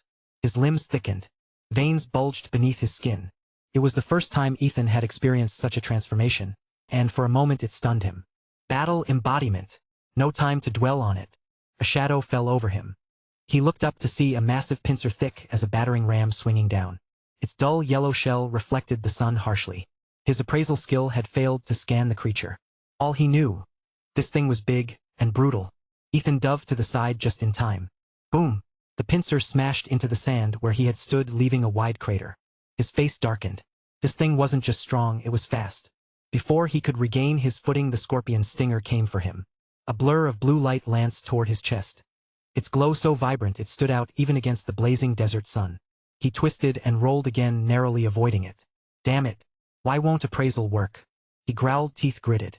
Everything about the Deathstalker screamed danger. One misstep and he'd be paced. He hadn't even landed a blow yet, and he was already dodging for his life. A hot, frustrated anger bubbled up in his chest. When had he ever been this outmatched? The stinger struck again, he ducked. This time the pincers came for his midsection. Go to hell. Ethan snapped, no more running. He planted his feet, coiled his body, and swung a full-force heavy strike straight into the oncoming pincer. Boom! Crack! The scorpion's limb recoiled violently, a deep fracture spreading across its armored surface. The creature, nearly 30 feet long, was sent tumbling across the sand like a toppling truck. Ethan lowered his fist, eyes narrowing at the damaged pincer. A grin spread across his face, all teeth and heat. Then, without pause, he charged.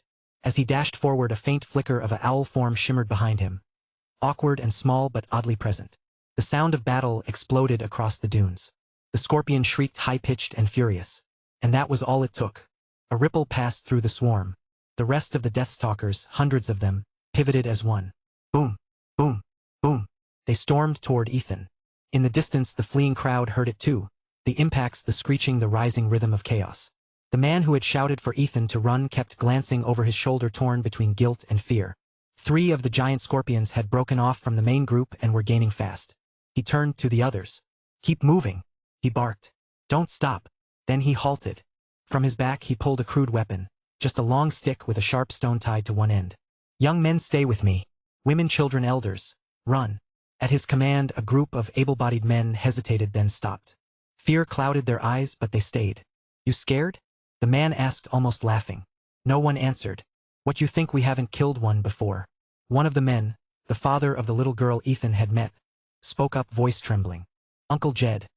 Last time we only managed 'cause Lucky was still. Jed cut him off with a glare. If we don't hold them here, your wife and Dot won't make it. The man shut his mouth. The group turned to glance behind them. The crowd was still fleeing, the shrieks of children piercing the wind. When they looked back, something had changed. Their fear hadn't vanished, but resolve had taken root. Jed gave a firm nod. Junior Spike.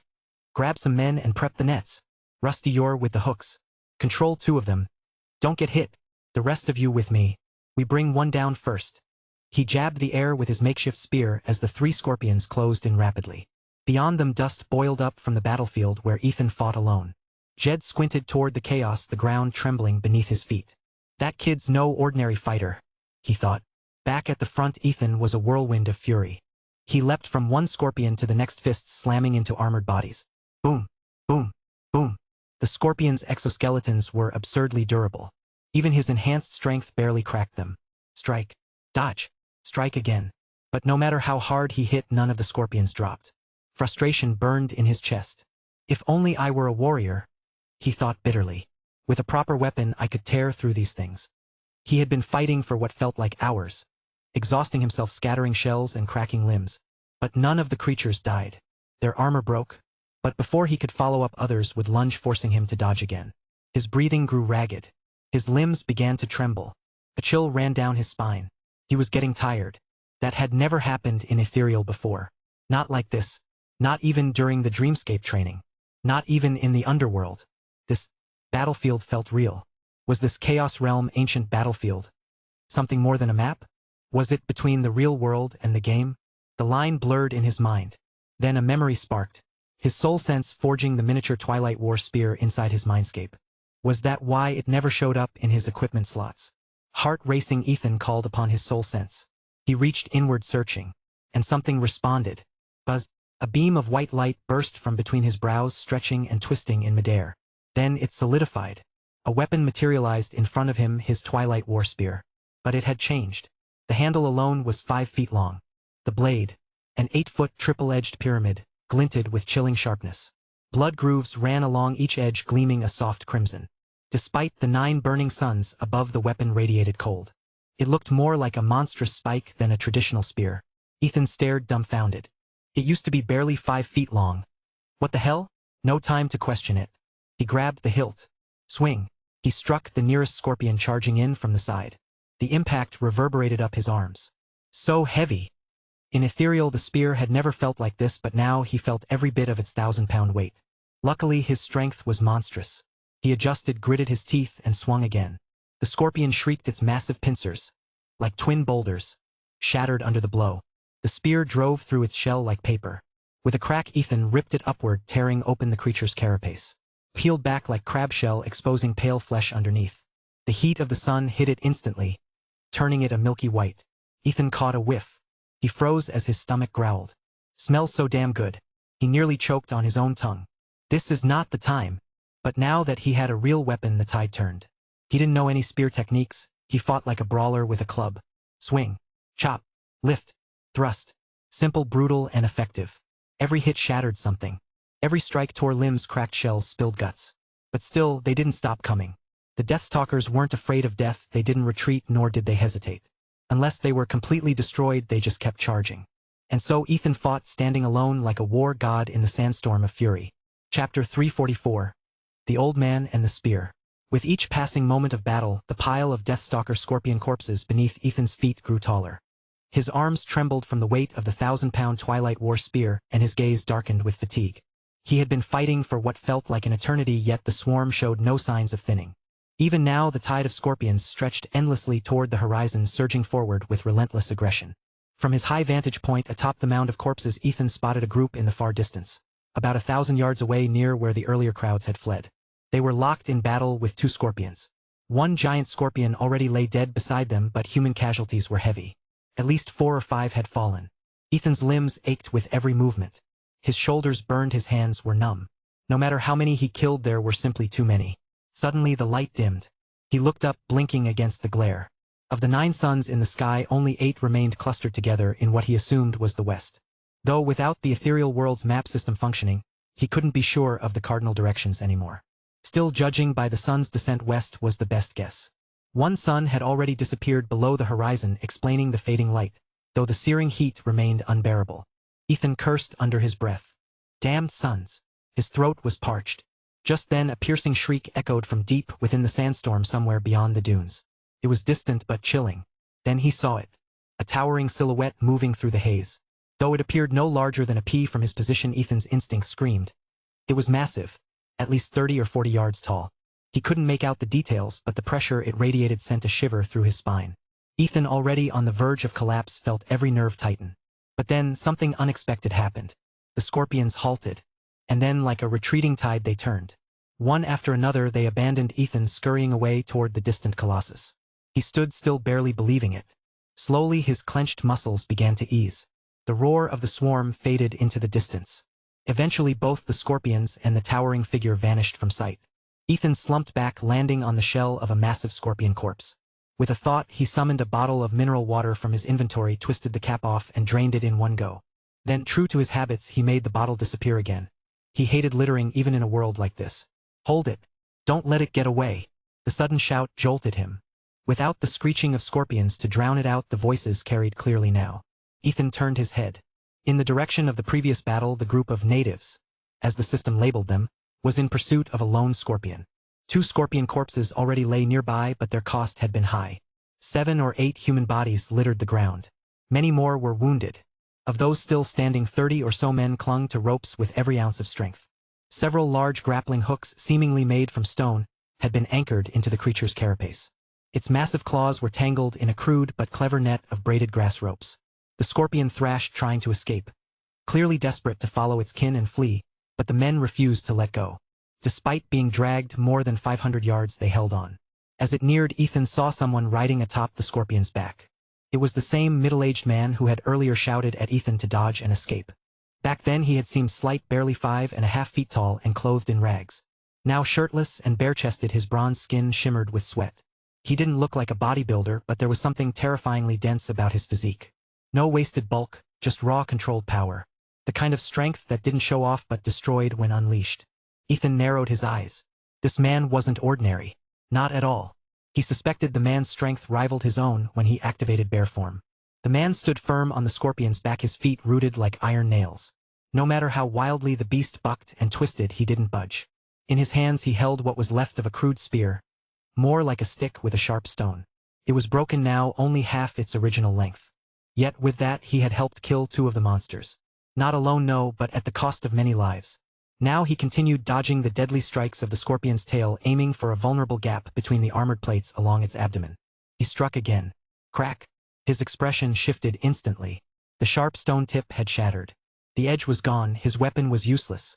He bent his knees, preparing to leap off and retreat. His mouth opened to shout the command. "Catch the spear." The voice reached him, faintly carried on the wind. Whoosh! Something sliced through the air. Startled, the man turned just in time to snatch the Twilight War spear as it spun toward him backwards like a returning boomerang. His hands closed around the shaft. The instant he grasped it, his eyes sharpened. Without hesitation he tightened his grip with both hands, shifted his stance, and pivoted on the scorpion's back.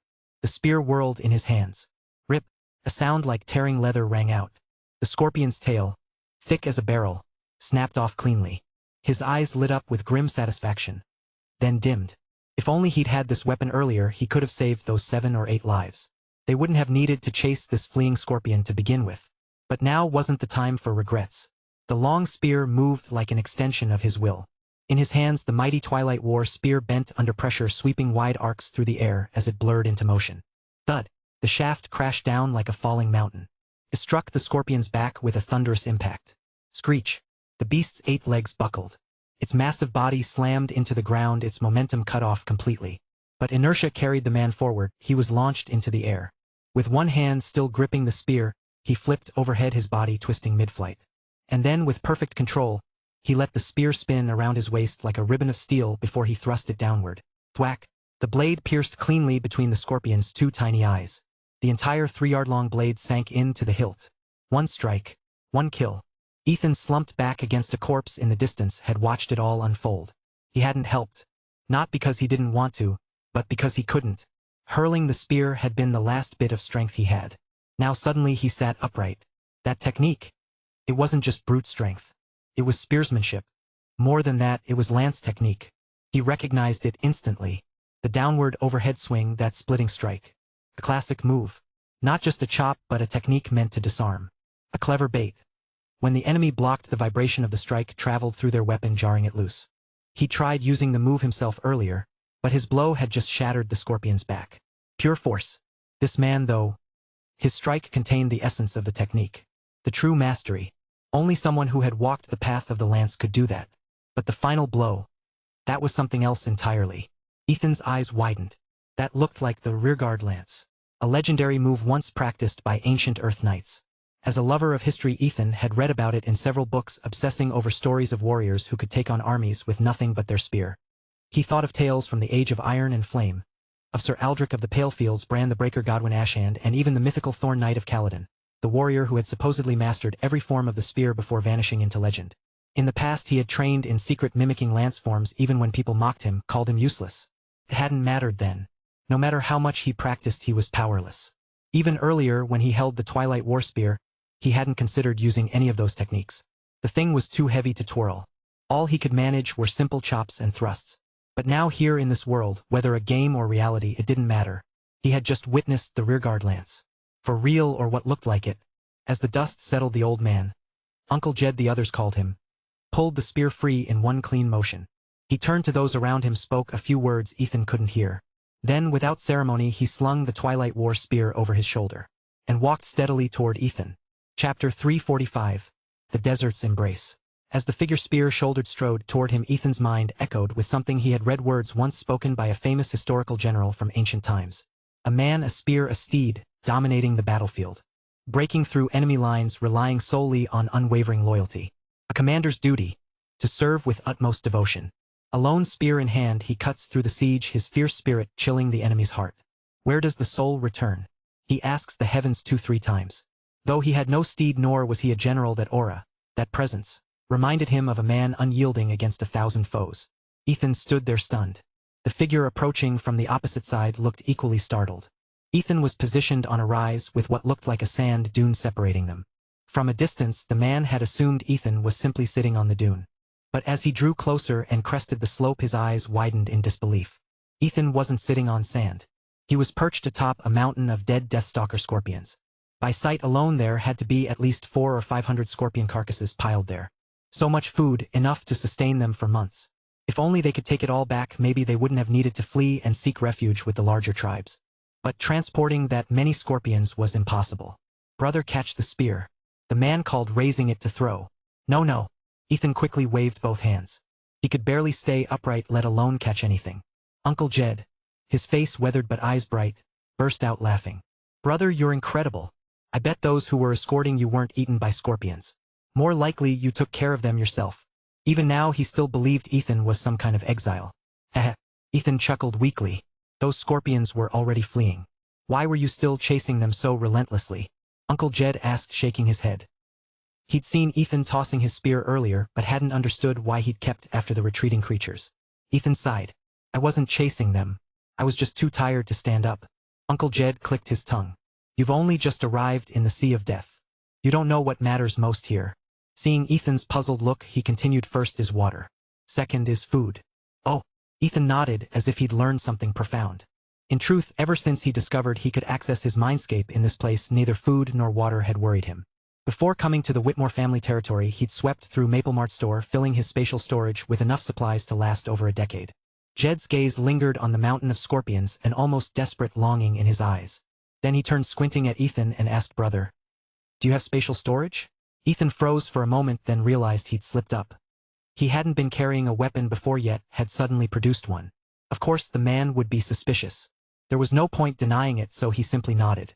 Excitement flickered across Uncle Jed's face. What's your name, brother? My surname's Jed. Everyone calls me Uncle Jed. Ethan, he replied. Just as he was about to nod toward the scorpion carcasses in agreement, the sky above them dimmed again. Of the 8 suns remaining, only 7 still hung overhead. Uncle Jed looked up, then suddenly grabbed Ethan's arm. He pressed the spear into Ethan's hand and said, we have to hurry. If we don't move now, we won't make it in time. Confused, Ethan took the spear. At his touch, it shrank into a streak of white light that vanished between his brows. The Sea of Death is most dangerous at night, Jed warned. We have to reach the next safe point before dark. Ding. System notification. Side quest, Deathstalker Scorpion, completed. As Ethan recalled the Twilight War Spear, the system message appeared. But there was no reward. He scowled. What a piece of junk. Everything's been weird since I got here. Even the quests don't give rewards anymore. At least give me some experience. But he had no time to dwell on it. Jed was already hauling him up and pressing a water skin into his hands.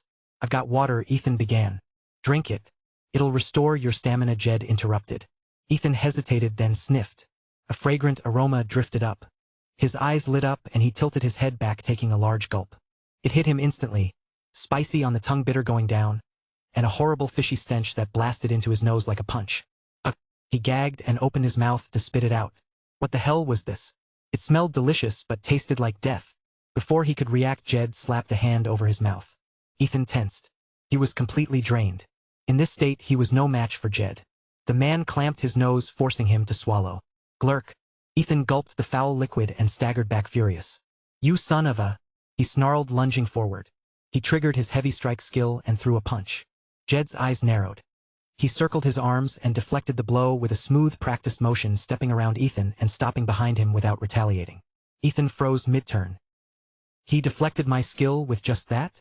His arms trembled slightly. This guy wasn't just good with a spear. His hand-to-hand combat was top-notch. He had completely underestimated him. He checked his stamina. Not full, but halfway there. Clearly that weird liquid had worked. Ethan looked down at the water skin still in his hand. He brought it back to his lips. "Hey! Hey, hey!" Jed lunged to stop him, but it was too late. Ethan had already gulped down 2 more mouthfuls.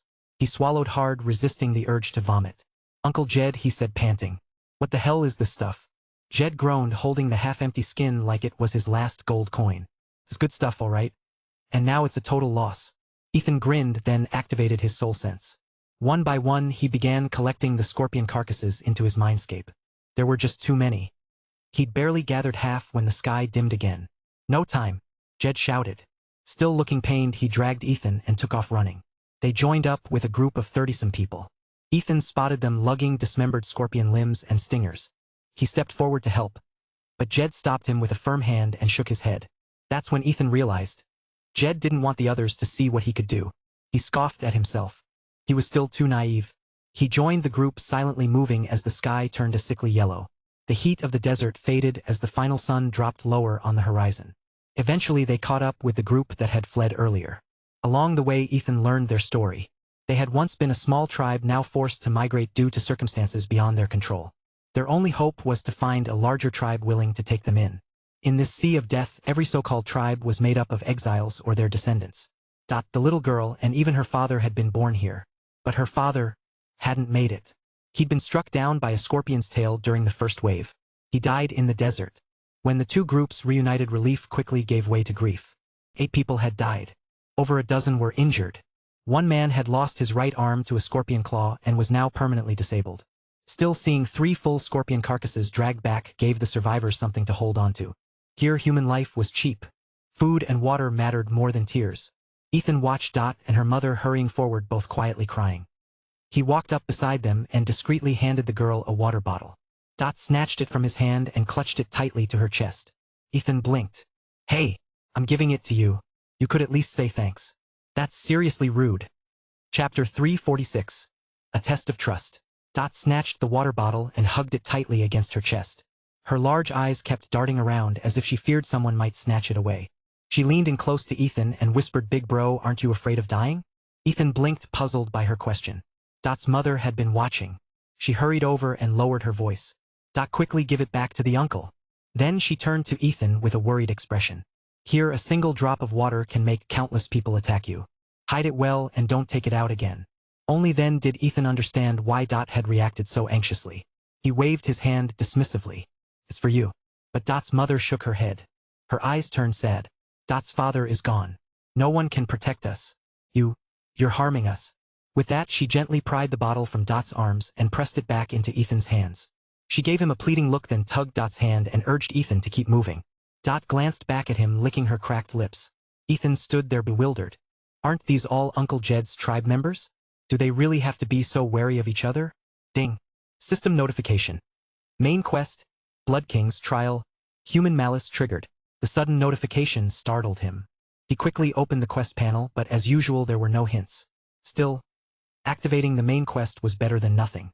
He looked up and watched Dot and her mother disappear into the crowd. A few seconds later, he shook his head and fell back to the end of the group next to Uncle Jed. Ethan, not having released his soul sense, didn't realize that a young man in his 20s had witnessed the entire exchange.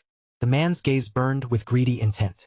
It wasn't that Ethan hadn't thought of using his soul sense. He simply couldn't. The system had already warned him.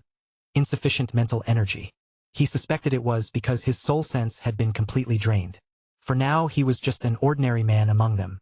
As they walked, Ethan listened to Uncle Jed explain more about this place.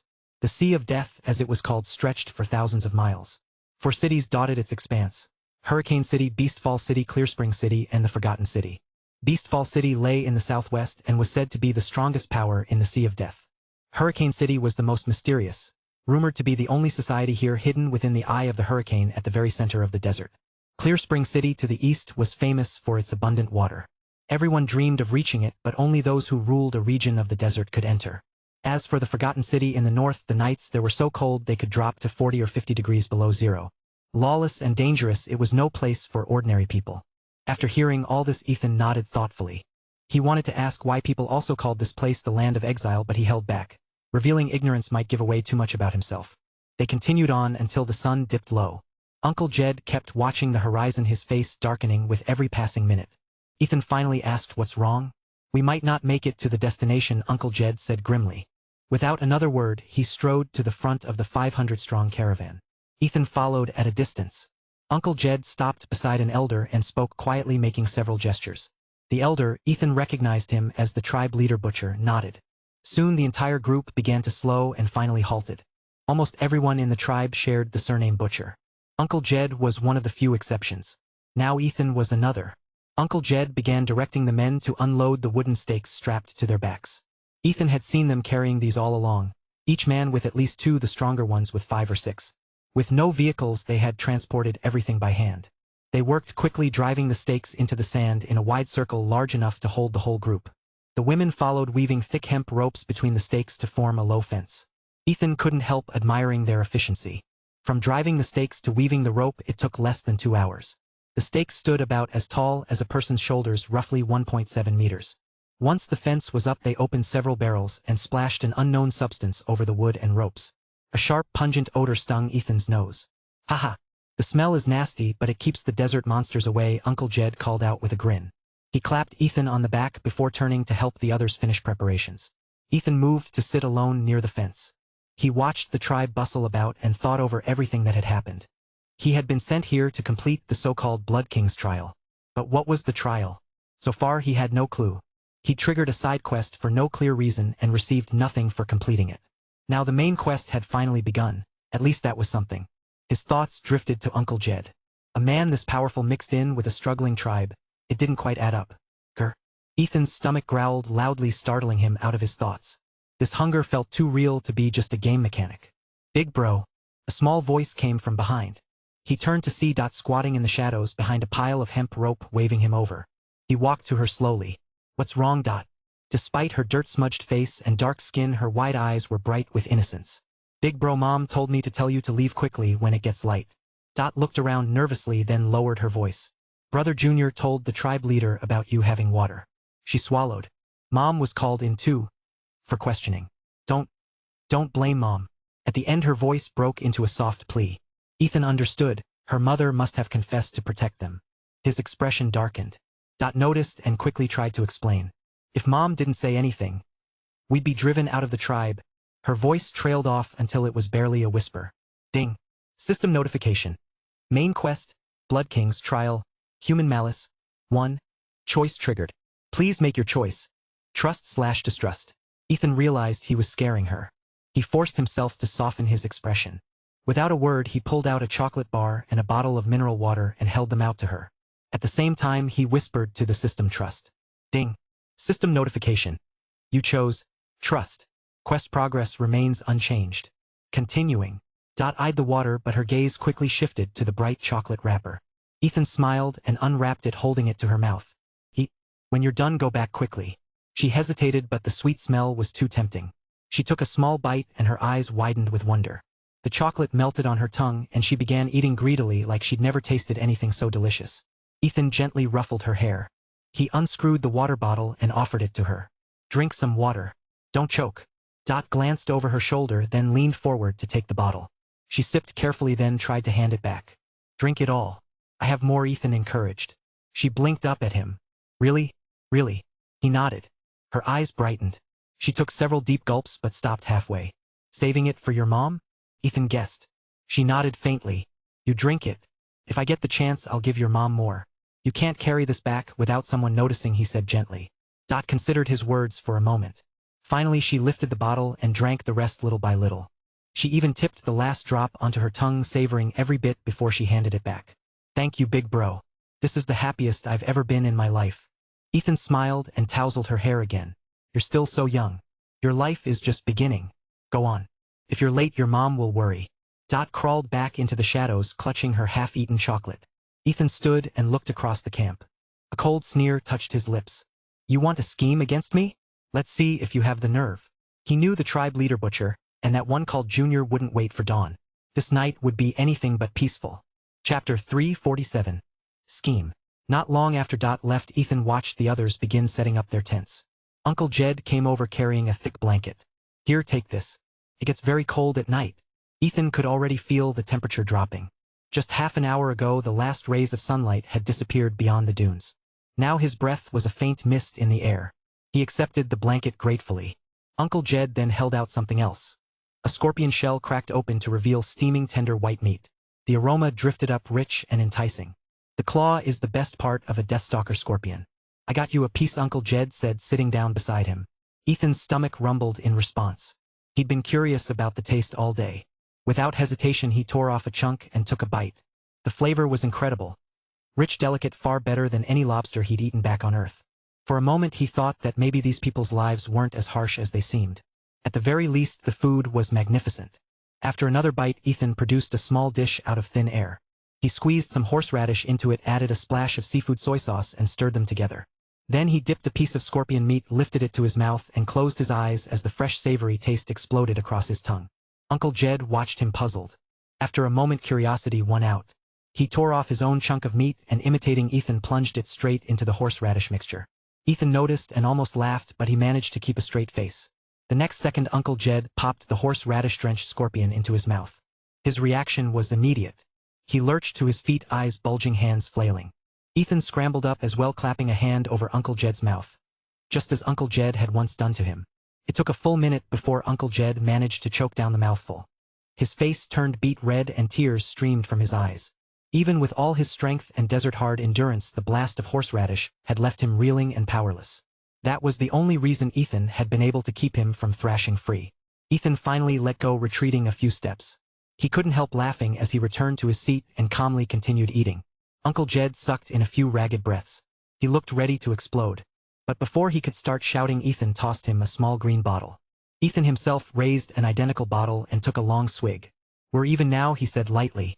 Uncle Jed paused, then let out a short laugh. You rascal. You really do hold a grudge. He sniffed the bottle's opening. A malty aroma drifted out. He tested a cautious sip, then his eyes went wide. Without another word, he tilted the bottle back and drank every drop. Refreshing. Ha! He wiped his mouth and clapped Ethan on the shoulder, his grin returning. Ethan smiled. Ice cold beer. Hard to beat. Beer? Nothing important. Just good to drink. He raised his bottle in a toast. Uncle Jed hesitated, then nodded and drained the last of his beer. He set the bottle aside, patted Ethan's shoulder again, and walked toward the fence gate. Someone tossed him a sharpened wooden stake, which he caught easily before leading a group of men out beyond the palisade. Ethan assumed they were heading out on patrol. He stayed where he was, the warmth of the meal and the beer seeping through him. Before long, a heavy drowsiness settled over his limbs. He wrapped himself in the blanket, leaned back against a pile of hemp ropes, and closed his eyes, though he only pretended to sleep. A while later, he felt movement nearby. He cracked one eyelid just enough to see. Tribe leader Butcher was approaching with several men. They halted when they spotted him resting. The old man glanced at the younger man beside him, Junior, and gave a subtle nod. Junior understood at once. He started forward, stopping a couple of meters from Ethan. He looked back for confirmation. Tribe leader Butcher gave another nod. Junior stepped closer, then crouched beside Ethan and gave him a tentative pat on the shoulder. Brother, wake up. Ethan tensed, ready to spring. His instincts told him this might be the moment to fight. But there was no hostility in Junior's voice or movements. He hesitated. Did I misjudge? Slowly he opened his eyes. Junior let out a relieved breath. Brother, our tribe leader knows you stopped the scorpion swarm. You saved us. He came to thank you. He moved aside, revealing Tribe Leader Butcher stepping forward. Ethan stood up to greet him. "Tribe Leader, you're too kind," Ethan said. The old man chuckled, voice raspy. Lad, you have great strength. In my life, I've always respected men like you." He gestured for a nearby tribesman who handed him a clay bowl filled with clear liquid. "To show our gratitude," Butcher said, "please drink this heavenly water." Ethan looked at the heavenly water. He knew it was dew they'd collected in the night with their clever triangular tents, a slow process that yielded little water.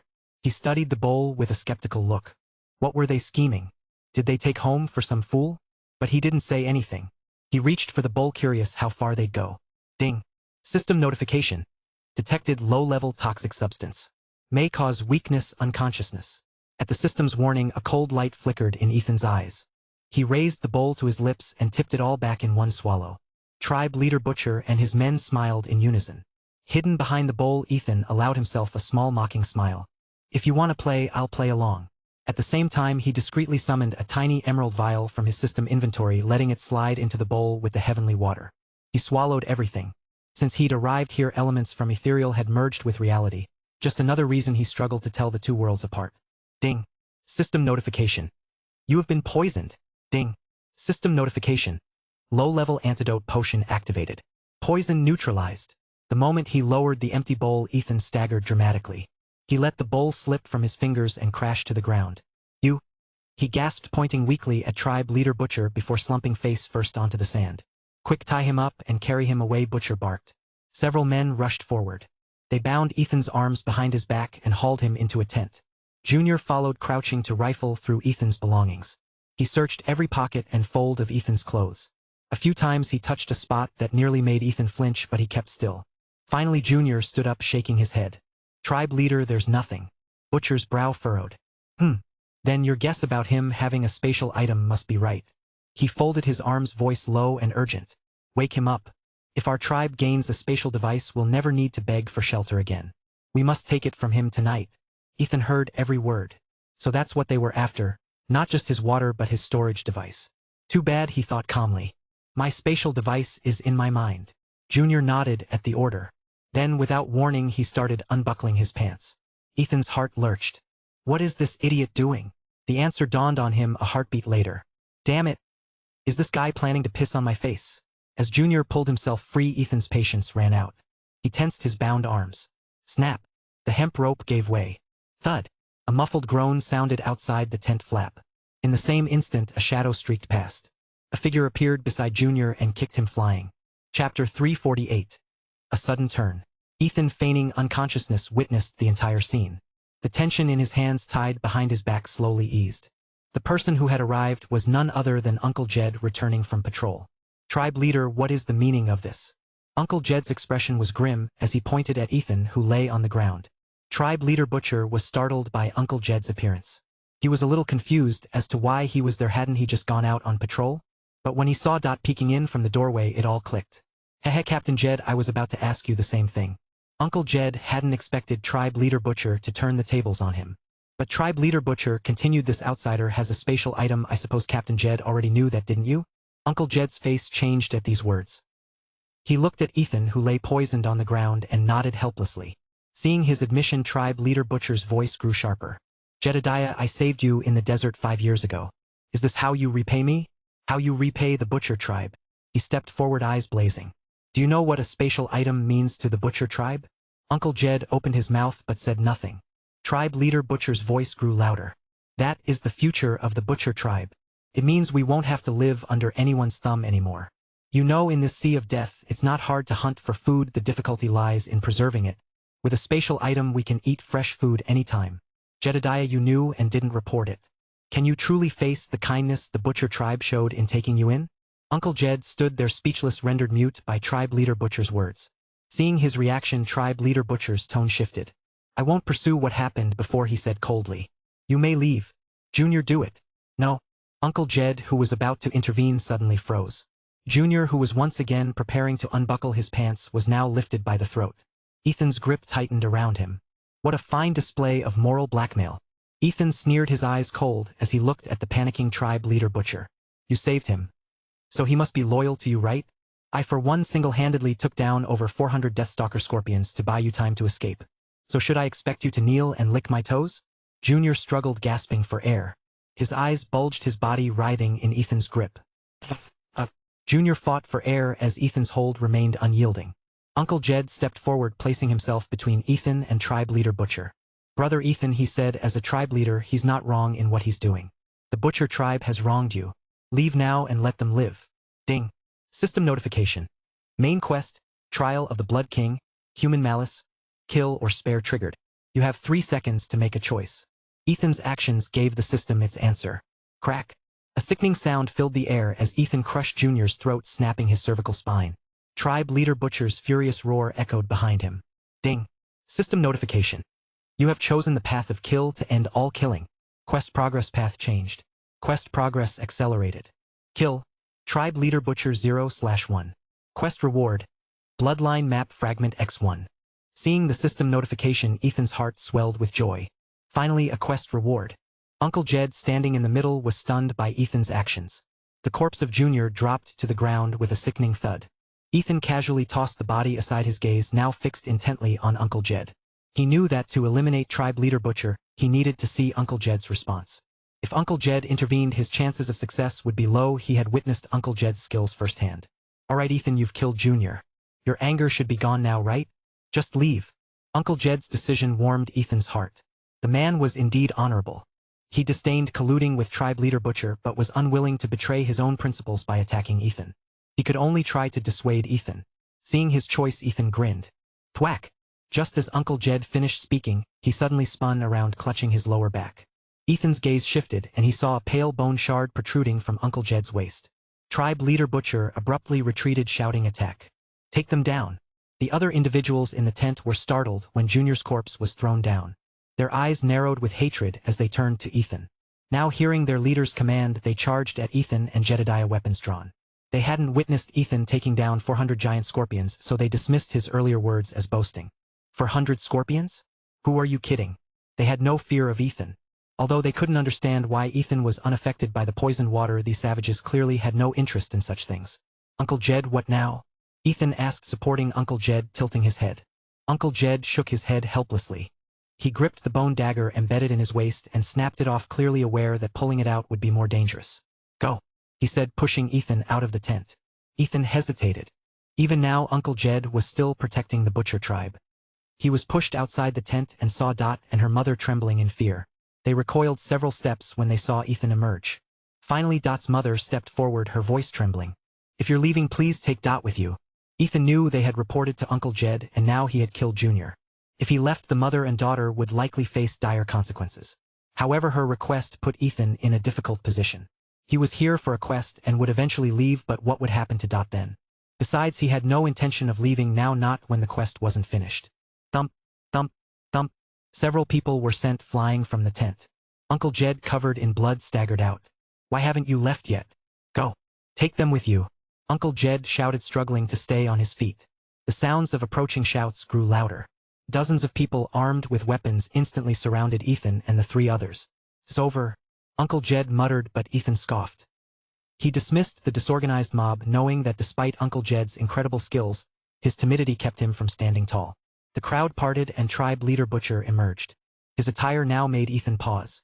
Is this guy playing dress-up with me? Tribe leader Butcher had changed into a garish outfit and was now wearing a snarling boar mask. He looked just like a wild boar. In his hands he held the skull of some unknown creature. I'll give you one last chance. Hand over the spatial device. Tribe leader Butcher's voice now held an air of confidence, his new costume giving him a sense of power. Ethan grinned. He flashed to Uncle Jed's side where Dot and her mother were supporting him. He grabbed the bone shard protruding from Uncle Jed's waist and pulled it out with force. Splat! A gush of fresh blood erupted. The intense pain only elicited a grunt from the tough Uncle Jed. Tree form. Activate. Heal. Rejuvenate. Life bloom. Ethan cast 3 skills in quick succession, all targeting the wound. To Dot and her mother's shock, Uncle Jed's injury visibly healed at a rapid pace. Even Uncle Jed was dumbfounded, staring at Ethan. Are you a priest? He asked, breathless. What's a priest? Ethan retorted loudly. His voice rang out and everyone around them scowled in anger. Ethan paid no attention to their fury. Uncle Jed blinked, surprised by the question. You're not a priest. Then what are you? At this moment Ethan's abilities were a complete mystery to Uncle Jed. Ethan, clearly uninterested in the concept of a priest, waved his hand dismissively and tossed a dark long spear to Uncle Jed. It was a silver tier spear he had picked up after eliminating monsters in Blood Castle. Its design resembled a gun and it was restricted to the Carnage faction.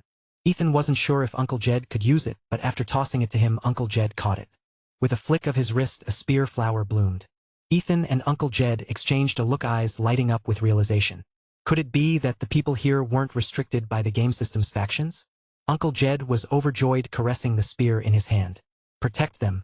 Ethan's them referred to Dot and her mother. You be careful. Uncle Jed didn't waste words. He held the spear horizontally, shielding Dot and her mother. At this moment, tribe leader Butcher, holding the strange skull, stepped forward. He possesses the power of a priest, yet he slanders priests. He must be eliminated. With that, he raised the skull above his head and began to chant. Chapter 349. Ancestral Spirit's Fury. Witnessing this, a strange energy began to converge around the skull. Ethan immediately sensed a surge of danger prickling along his spine. Panther form. Whoosh, he shot forward, crossing the dozen yards in a single blur. But that eerie power was even faster. Just as Ethan reached him, a beam of green light burst out from the skull. Ethan, watch out. That's ancestral energy. Don't take it heedin'. Uncle Jed's shout came from behind. Ethan didn't need the warning. The moment the light appeared, he felt the searing pressure rolling off it. His body twisted mid-stride, veering away in a sharp 90-degree turn. But who could have predicted? The green light adjusted course, following him as if alive, heading straight for the back of his skull. He pivoted, glimpsing it trailing right behind. What the hell? A homing missile? At such close range, Ethan finally understood what this strange ability was. That familiar fluctuation. It was soul sense. But realization didn't mean he could escape. It was too late to dodge. Gate of Ascension. Open. At the brink of impact, Ethan used the soul sense technique. A tiny gate no wider than an inch blinked into existence in the air. In the darkness, no one noticed it. The last time he had summoned the Gate of Ascension was inside Frostvale Cavern, when he absorbed the energy of the Frost Pond. Whoosh! The green light darted forward and vanished into the gate. A heartbeat later, the gate snapped shut. Ethan's body stiffened. He stood motionless, head tilted back, eyes vacant. Everyone stared at him in stunned silence, then his lips curled into a smile. A low laugh rumbled from his throat. Inside his mindscape, the green light crashed through, surging wildly, trying to escape. But with the gate closed, there was nowhere for it to go. It slammed into the edges of his mindscape, pain lancing through his body, making his muscles twitch. Then high on the enormous tree at the center of his mindscape island, a single leaf detached from the crown and drifted down. With impossible speed, it swept toward the green light. The leaf expanded as it fell, growing until it blotted out everything. It wrapped the energy completely in a single motion. A fraction of a second later, the leaf burst apart, dissolving into pure soul energy that trickled down into Ethan's energy pool. The green light vanished without a trace. Ethan's smile only widened. The water in his energy pool had risen by about a millimeter, but even that tiny increase felt like a victory. How could he not be delighted? He turned, waving lazily, to Tribe Leader Butcher. Again. For the first time, Tribe Leader Butcher's composed expression faltered. His eyes flickered with confusion. How is that possible? Where did you put the ancestral energy?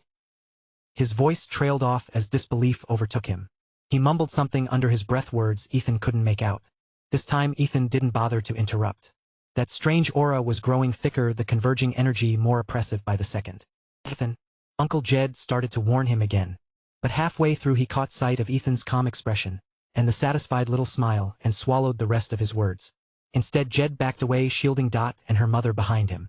Ethan studied Tribe Leader Butcher, thinking, go on. Give me more. He'd finally found a way to replenish his soul sense. Of course, he wasn't about to waste the opportunity. A low buzz built in the air as the power neared some threshold. The monster skull in Tribe Leader Butcher's hands began to tremble. Slowly it lifted off his palms and floated into the air. Vast soul sense energy poured from it, mingled with that same strange aura, gathering into a shape. It was enormous. 20 feet tall, 40 feet long, blotting out half the moonlight. Ethan had to take several steps back just to see it fully. A giant wild boar. Its bristles like spears, eyes flickering with green fire. Gasps echoed all around. Ancestral spirit. It's the ancestral spirit of our butcher tribe. 100 years ago, during the war with the Gold Tribe, the ancestral spirit was damaged. I never thought, after a century, it would return. This is a blessing from the gods. The elders of the butcher tribe dropped to their knees, pressing their foreheads to the dirt. Others around them bowed again and again, their voices trembling with reverence. Even Uncle Jed stood frozen mouth agape. Clearly he'd never expected to see such a thing either. Only tribe leader Butcher looked unsurprised, though his eyes gleamed with fervor. Tribe leader, why have you summoned the ancestral spirit? 7 or 8 elders approached from the shadows. Their backs were hunched, their hair as white as frost. Exactly. Our ancestors commanded that the ancestral spirit must never be disturbed, unless the Butcher tribe faced a life-or-death crisis. What is this? Their voices were both questioning and awestruck. Humph. Tribe leader Butcher's gaze hardened. He ignored their protests, addressing the towering boar instead. Respected ancestral spirit. I am the current tribe leader. This outsider possesses spatial items. If the Butcher tribe claims them, our future will be secure. You will have endless offerings and sacrifices. I ask you now, suppress him. At his words, the elders turned in unison to stare at Ethan, shock rippling across their faces. Ethan's brows rose. He hadn't seen these old men before. Where exactly had they all been hiding? Tribe leader Butcher. You. One of the elders lifted a trembling finger, but the tribe leader cut him off, voice rising in fury. You what? You were the previous tribe leader. If you hadn't lost the tribe's spatial pouch, would we be in this state? Tribe leader Butcher's beard quivered as he roared. In the end, it falls on me to clean up your mess. All you old geezers. Hiding in jars, never needing to eat or drink. While we were out here scraping to survive. And what about us? Once the Butcher tribe was mighty. We had territory, thousands of warriors. When it was handed to me, there were barely 300 souls left. Before that, we had 3,000 warriors, countless blood sacrifices, a clear spring. And you still have the nerve to question me? Spittle flew as he shouted, his pent-up resentment boiling over. Ethan tilted his head, more curious about this talk of hiding in jars than anything else. The old man facing tribe leader Butcher went red with shame but said nothing. He had been the tribe leader who lost the spatial pouch in battle against the Gold tribe. That defeat had cost them everything, the territory, the water source, their strength. In the end, he'd led 200 survivors out of the encirclement, only to die from his wounds soon after. His soul had become a remnant sealed into the ancestral altar. By the tribe's laws, tribe leader Butcher, with the highest merit among the living, inherited the leadership. The ancestral altar was both the resting place for all their former leaders and one of their greatest ancestral artifacts.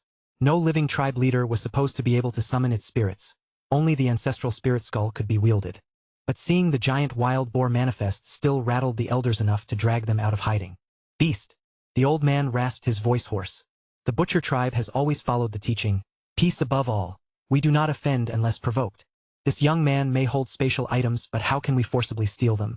Tribe leader Butcher, I command you. Recall the ancestral spirit immediately. As soon as he finished, the rest of the elders stepped back in unison, leaving him alone at the front. Humph! Impossible. Tech.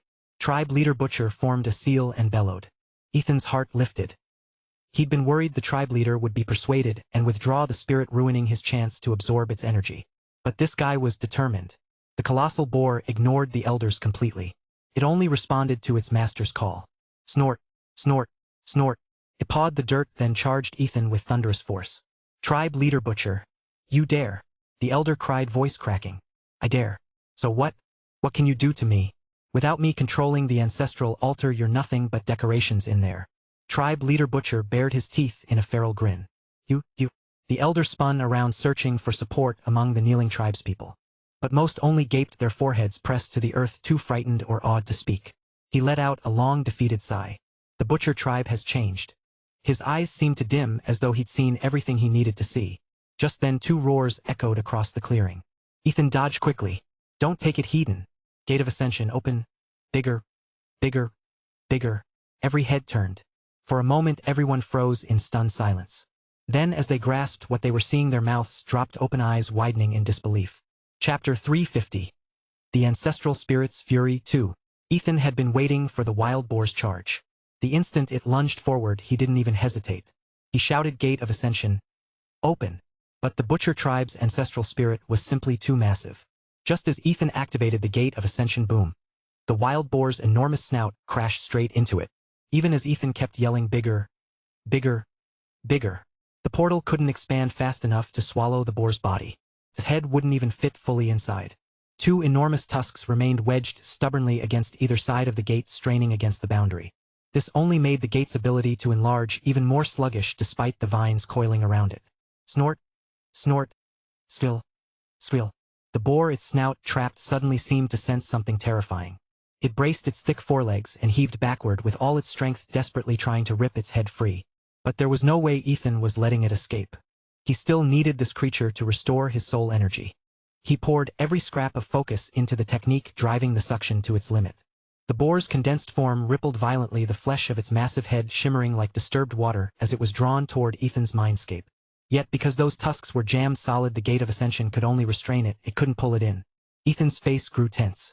Maintaining the gate was rapidly draining the little soul energy he'd just recovered. At best, he had 10 more seconds before it all vanished again. Suddenly a streak of dark light flared along one side of the gate. Bang! A loud crash echoed out. The boar shrieked in pain as the light was flung aside. Ethan squinted, then spotted Uncle Jed across the clearing.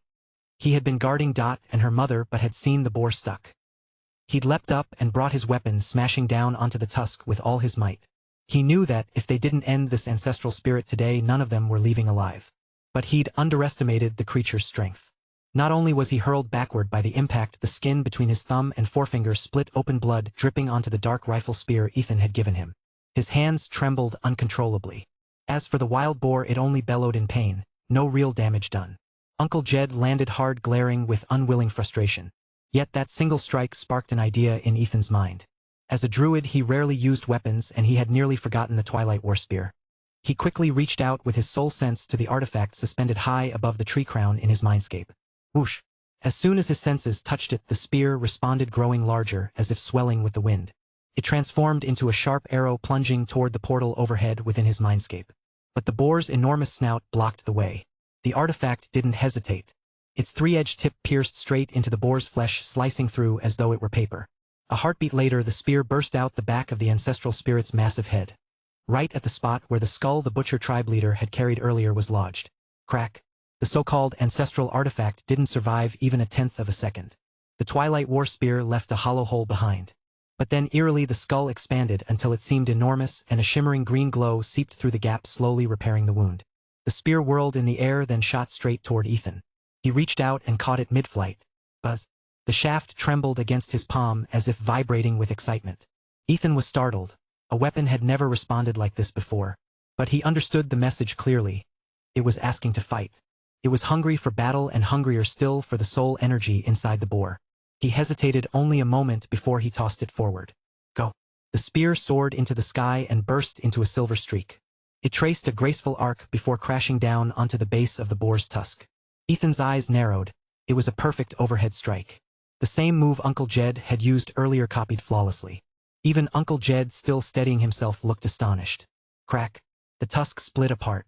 The spear spun, glided to the opposite side of the gate, and thrust itself into the tip of the other tusk. Crack, crack, crack, crack, crack. A series of splintering sounds rang out.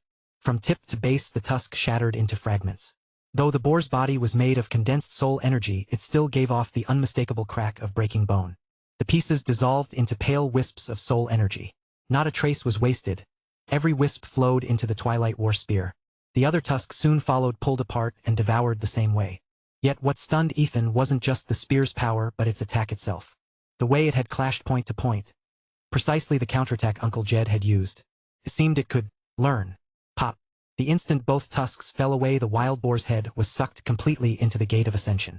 Ethan jolted to focus, pouring out the last reserves of his soul energy. With nothing left obstructing the gate, it expanded at once. Whoosh! The entire ancestral spirit vanished into the portal. Far across the clearing, tribe leader Butcher coughed a spray of blood. Hiss, hiss, hiss. His body convulsed, blood pumping out of his mouth in thick gouts. He crumpled to the ground, gasping in disbelief. No, no, impossible. All around him, the Butcher tribe warriors were kneeling, faces ashen. The ancestral spirit. It was taken? None of them could believe the invincible creature from their legends had just been captured. Inside Ethan's mindscape, the boar's enormous body fell from the sky. The mindscape's tree crown responded instantly. This time it wasn't just a single leaf drifting down. Countless branches sprouted all at once, whipping through the air like chains. Hiss, hiss, hiss. They skewered the boar before it even hit the ground, pinning it in midair. The beast roared and thrashed, but every branch dug deeper, greedily devouring its flesh and spirit.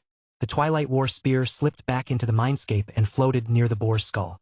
That skull, the one the tribe leader had carried, had grown when the ancestral spirit appeared, merging with the boar's form. To Ethan it seemed the so-called ancestral spirit was just a mighty wild boar whose soul energy had been sealed inside the skull. But he didn't know the whole truth. Creating an ancestral spirit wasn't so simple.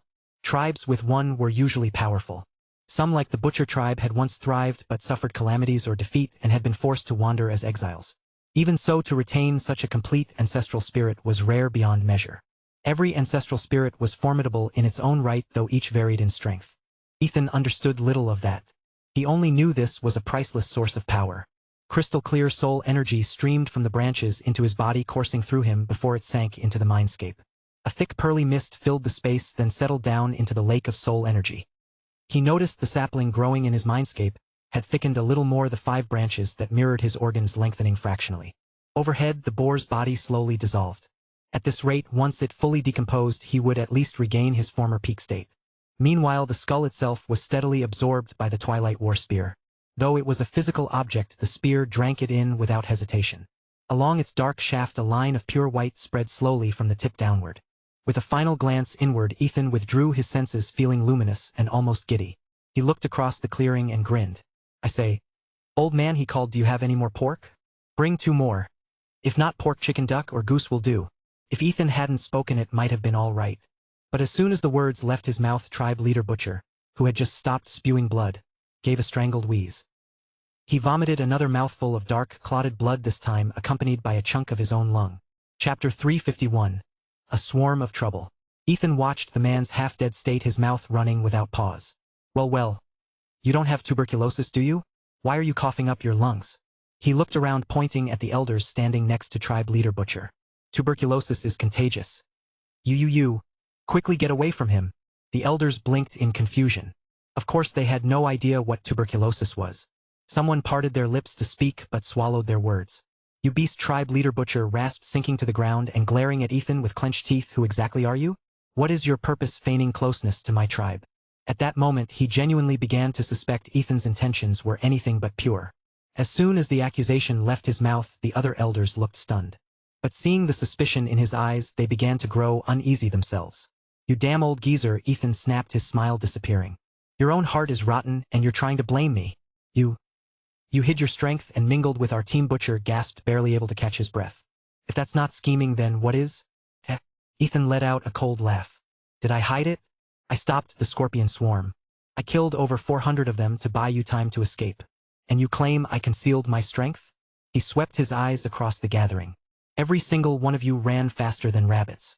If Uncle Jed hadn't stayed behind with 40 people to hold off the last 3 giant scorpions, would any of you even be alive to spit your nonsense at me?" His gaze landed back on Butcher. "Speaking of hiding, wasn't it you who fled first? Why didn't you use your precious ancestral spirit? Abandoning your tribesmen and bolting. Tell me, is that what a tribe leader does?" As Ethan spoke, memories began to stir among the Butcher tribe members. They exchanged looks, then slowly nodded, some pointing accusing fingers at their leader. You little brat." Butcher's face turned purple. "You've ruined my great plan. Even if I die, I'll curse your entire family to a terrible end." Uncle Jed felt his heart lurch. "It's over," he thought, dread settling in his chest. Sure enough, Ethan had been waiting for any excuse to finish this old man. Rage twisted his expression. Ethan moved. Puff. A single muffled sound rang out. He vanished from where he stood. When he reappeared, he was face-to-face with an old man behind Butcher. Tribe leader Butcher's body remained upright for a breath. Then, as if someone had lopped a melon in half, the upper part of his head slid off in a spray of blood and yellowish fluid. Ethan's right leg dripped gore where it had smashed Butcher's skull to pieces. Ding. System notification. Task: Blood King's Trial. Human Malice 2. Kill or not kill. Completed. Reward item: Bloodline map fragment. Please proceed to tribe leader Butcher's dwelling and search under the bed for it. The notification flashed across his vision. The system seemed unwilling to hand rewards over neatly. It now made him dig for them himself. Ethan sighed inwardly, thinking it was finally over. He turned, ready to walk toward the tribe leader's tent. Grab him. Kill him. Avenge the tribe leader. A wave of angry shouts rolled through the camp like a tide. Ethan's steps froze. Apparently decapitating their leader right in front of everyone had stirred up some resentment. The elders, who were likely former tribe leaders, looked ready to step in and stop the crowd. But before any of them could open their mouths, boom! The bonfire at the camp center erupted, sending a shower of sparks skyward. Yellow sand billowed around it. From beneath the earth, something enormous surged upward, and the angry shouting stopped in a heartbeat. A breath later a deafening scream tore through the night. Sandworms? It's sandworms. Run. Panic exploded across the camp. Uncle Jed and the other elders stood frozen. Dot's mother clutched her daughter's hand. Uncle Jed snapped back to himself first. He looked from the chaos to Ethan's retreating back, then turned to Dot's mother. Didn't the tribe leader say he'd pour the tiger-tailed centipede's fluid around the camp? Dot's mother shook her head. She glanced at the tent where Ethan had vanished. Damn it! Uncle Jed smacked his thigh. Just earlier tribe leader Butcher had insisted Uncle Jed patrol the perimeter so he could safely take some men to pour the centipede fluid which repelled sandworms by mimicking their predator's scent. Once it seeped into the sand, sandworms avoided the area entirely. But tribe leader Butcher hadn't done it at all. Instead he'd wasted time trying to pin some imaginary scheme on Ethan. And now the entire camp was paying for it. Follow me, Uncle Jed barked, gripping his spear. He skewered a juvenile sandworm that writhed up through the sand. Ethan, he started to call. But when he looked toward the tent, Ethan was already gone. In the distance he spotted Ethan slipping inside tribe leader Butcher's dwelling. What is he doing? But there was no time to wonder. The ground convulsed as more sandworms burst forth. Quickly, pour the centipede fluid, Uncle Jed yelled over his shoulder. He ushered Dot and her mother closer to Ethan's location while shouting reminders to any tribesmen still within earshot. Some people, jolted by his words, scrambled for the clay jars of repellent, but it was already too late. The sandworms had tasted blood. Pouring the fluid now would do little to turn them back. These creatures only moved at night, hiding underground by day to avoid the scorching sun. They feared fire. Touching flame could ignite the oil that coated their bodies. But their weaknesses didn't matter much. In the desert they were top predators. And worst of all, they never forgot a grudge. If someone killed one sandworm, the rest would swarm in, hunting the killer relentlessly until it died. Then they'd feast on the corpse or lay eggs inside it. No one knew exactly how the worms embedded their eggs in human bodies. Some believed it was through the air itself. Which was why everyone with a shred of sense had covered their faces. Uncle Jed and Dot's mother had pulled scarves over their mouths. Meanwhile, inside the tent, Ethan knelt and tugged a leather bundle from under the bed. Ding! System notification. Obtained item. Bloodline map fragment X1. He didn't bother unwrapping it. Gripping the bundle, he stood just as Uncle Jed burst in. Ethan, hurry! The Butcher tribe is finished. He stopped short when he saw what Ethan held. Bloodline map. You. A look of realization flickered across Uncle Jed's face. Ethan opened his mouth to explain, but Uncle Jed spoke first. I thought I lost it before I passed out. So Butcher hid it all along. He muttered the words almost to himself, sounding oddly relieved. Ethan hesitated, trying to make sense of it. But before he could respond, the tent shuddered violently, sand raining down from above. Uncle Jed backed out, shouting, hurry. Ethan didn't need further convincing. He slipped the bundle into his spatial storage and sprinted for the exit. He burst out of the tent just in time to see a sandworm erupt from the ground. Its gaping maw the size of a water barrel yawned open. Rows upon rows of jagged teeth gleamed wetly. Ethan felt his stomach lurch. Thank God I don't have trypophobia, he thought. If he did, he might have been too paralyzed to move. Ding. System notification. Detected lethal microorganisms in the air. You have been infected. What the hell? Microorganisms. His pulse hammered. He'd already been infected, and he had no idea how quickly it would worsen. Ethan, over here. He twisted around. Uncle Jed was waving him over, fighting off a sandworm, while Dot and her mother huddled behind him. All three had scarves over their faces. Ethan rifled through his spatial storage, fumbling out a mask. He clamped it over his nose and mouth, anything to slow the infection. Then he broke into a run, catching up with them. Together they fled the camp. As he fought to protect Dot and her mother, Ethan glanced over his shoulder at the surging mass of sandworms. Chapter 352. Starfall Barrage. Ethan and Uncle Jed's reunion significantly eased the pressure on them. Even better, Ethan discovered that, in his panther form, using skills now triggered a fusion technique effect. With a single swipe of his claw, a shadow several meters long tore through the air. Wherever it passed, sandworms were sliced apart, their bodies dismembered in an instant. Compared to Uncle Jed's single-shot attacks, this was vastly more lethal. During the day, his panther form skills hadn't shown this effect. He realized it must be because his soul power had been replenished. So he decided to test it further by releasing his soul sense. But, sure enough, the long-lost sensation spread outward in all directions. But the moment it did, his scalp tingled. Within a 5-kilometer radius above ground and below, sandworms of all sizes seethed in every direction. Underneath the sand, tens of meters down, they were packed even more densely than on the surface. His soul sense could only penetrate so far underground. If he wanted to probe deeper, he'd have to increase its intensity. But Ethan had no intention of wasting soul power. after experiencing depletion once he understood how vital it was to him. Through soul sense, he finally grasped what Uncle Jed meant when he'd shouted that the butcher tribe was finished. In just a few short minutes their entire camp had been reduced to 4 survivors. The rest were gone. No corpses, no scraps of flesh or bone. Just a churned expanse of sand stripped clean by the swarm. "Uncle Jed, is there any way?" Ethan called over, his voice tense. "There are too many." As a newcomer he instinctively turned to the native for guidance. Uncle Jed was shielding Dot and her mother, his dark spear sweeping up and down in relentless arcs. No worm breached his defense, but each thrust only punched a hole in the creatures' bodies, provoking them to attack with greater ferocity. He glanced at Ethan and barked, "No damn way. These sandworms have tasted blood, they've gone mad. I'm afraid even fire wouldn't drive them off now." He stabbed another worm clean through, yanking his spear free as he continued, voice low and grim. "All we can do is kill. Hold out until dawn." By now sweat streamed down Uncle Jed's face. Even saying those words he sounded uncertain. Ethan knew the man still had some of that mysterious liquid that could restore stamina, but judging by how sparingly he drank it, there probably wasn't much left. Maybe enough for 2 or 3 more sips. How long until dawn? Even if they fought non-stop, surviving that long seemed impossible. After a moment of grim calculation, Ethan's eyes lit up with an idea. "Uncle Jed, cover me," he shouted. "Owl form, activate." He transformed alone. Activating the entire battle embodiment system at once drained soul power and stamina at a terrifying rate, and he couldn't risk exhausting himself too quickly. Uncle Jed's gaze sharpened when he heard Ethan's shout. He understood Ethan must have a plan. His movements, already precise and fast, became almost a blur as he expanded the defensive circle to cover Ethan as well. Within seconds, however, his breathing grew ragged. Sweat dripped from his chin and he fumbled for his water pouch, taking another small sip of that liquid to keep going. Meanwhile, Ethan unleashed Solar Flare, Moonfire, Lunar Beam, and Sunburn in quick succession. But after casting them all, he realized something was wrong. His astral energy hadn't increased. Frowning, he pulled up his skill panel. Starfall Barrage, which used to be an instant cast spell that required astral energy, now displayed different requirements.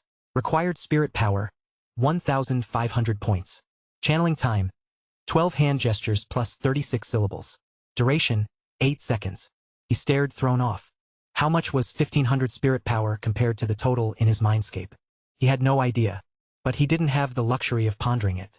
Gritting his teeth, Ethan began channeling anyway, following the incantation and hand gestures exactly as the description outlined.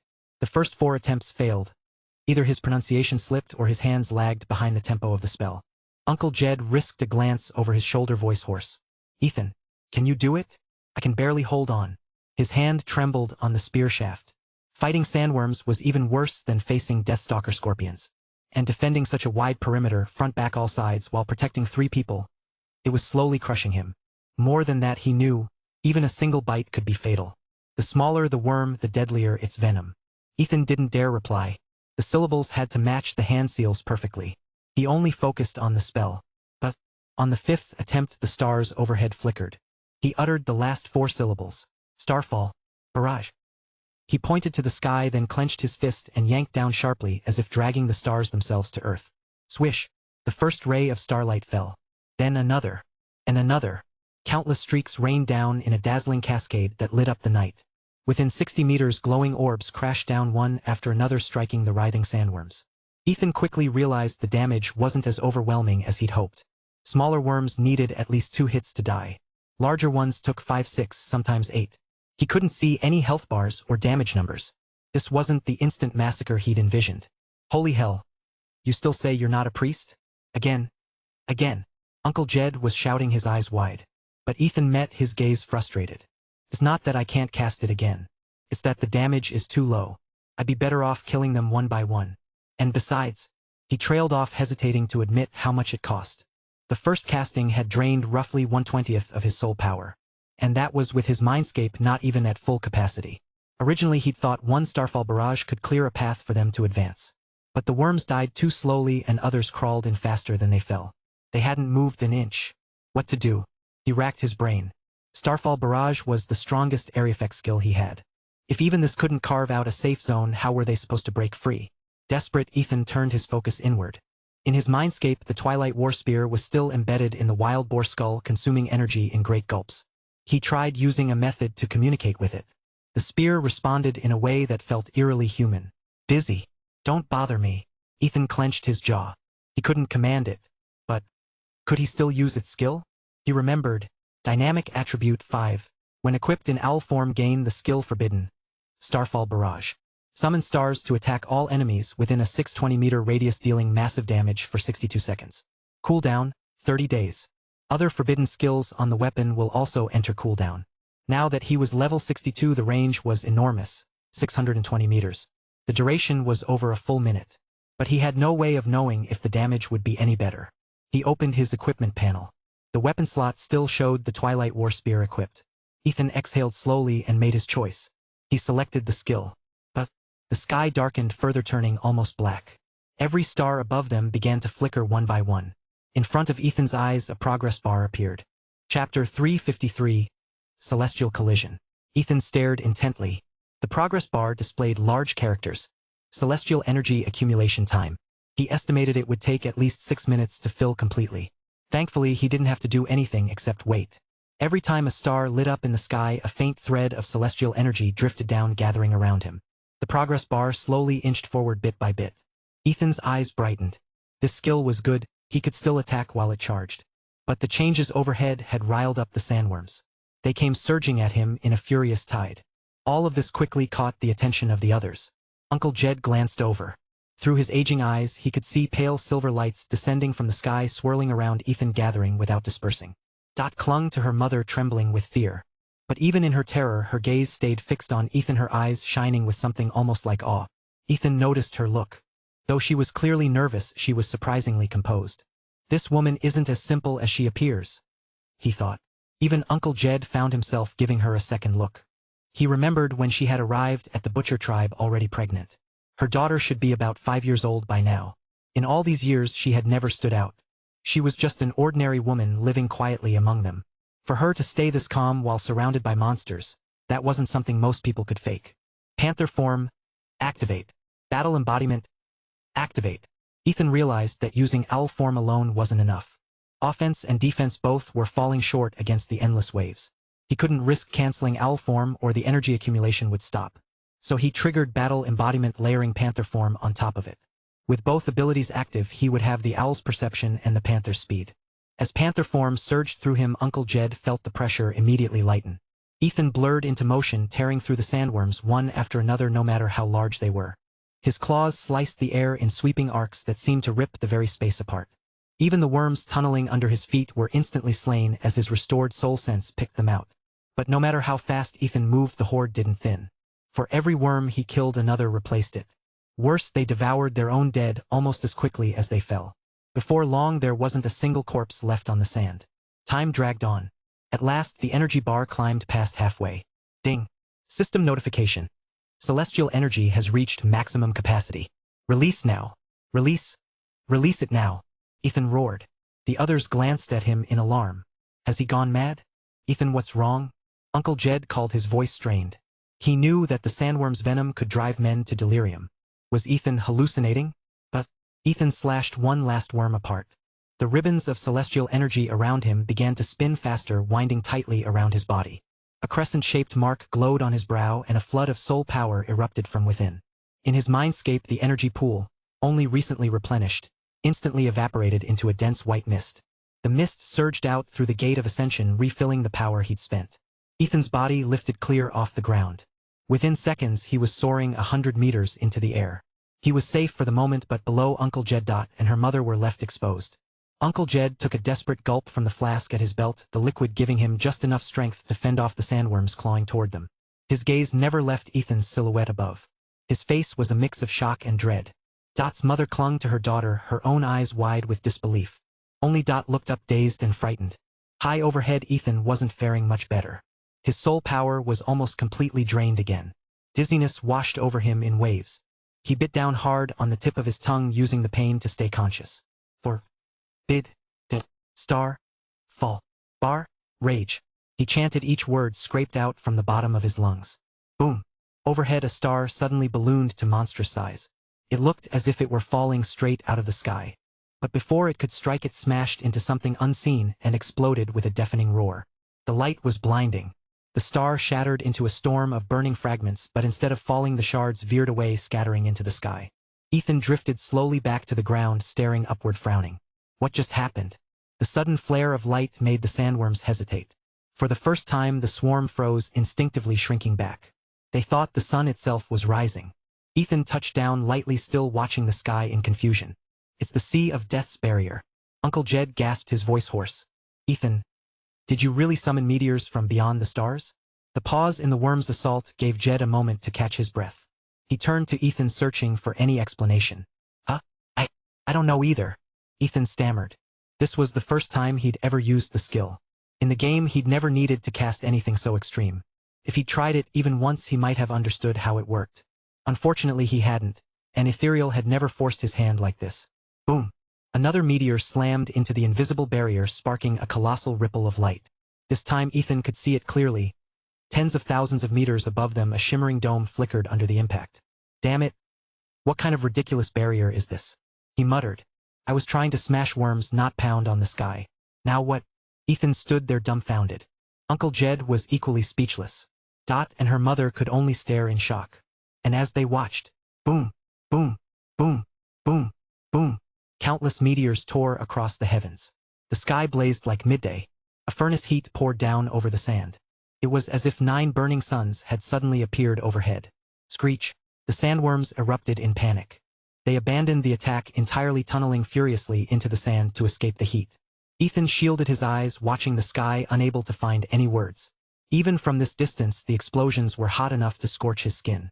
If one of those meteors had made it past the barrier it would have struck with the force of a planet. This forbidden skill. Maybe it really isn't something you can use lightly. He had assumed it was a last resort technique, but the scale of destruction was beyond anything he'd imagined. If even a single meteor had landed, none of them would have survived. Not from the worms but from the impact itself. Far away everyone across the Sea of Death witnessed the spectacle. Even the forgotten city leagues to the north saw the blazing meteors hammering the sky.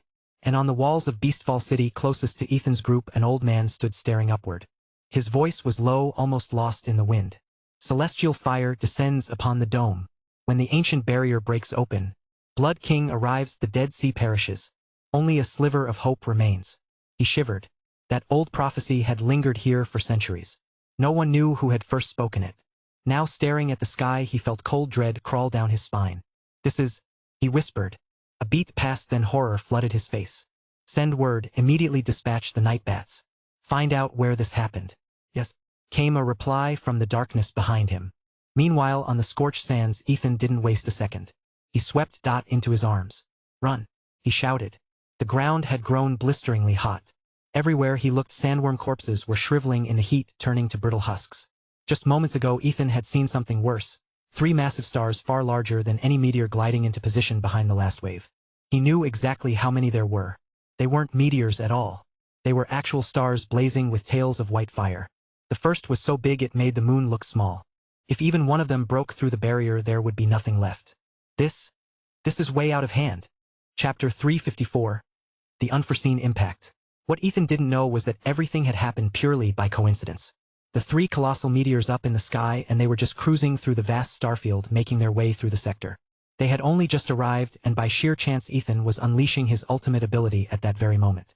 Unfortunately for the meteors they found themselves caught in the gravitational pull of his skill. Reluctantly they veered off course, wobbling and tumbling down toward the ground. What Ethan didn't realize was how massive the meteors appeared in his eyes. To him they looked as big as the moon.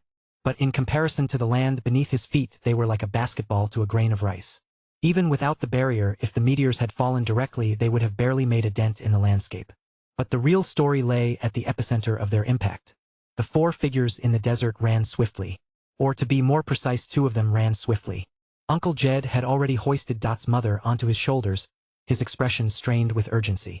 Ethan, you summoned this thing. Can't you send it back? Uncle Jed shouted, panic in his voice. Ethan was just as frustrated. The skill was spiraling out of control. It felt like a suicide move. The soul power within his mindscape was draining at an alarming rate just to keep the skill going. Yet he couldn't close the gate of ascension. Everything was spiraling beyond his control.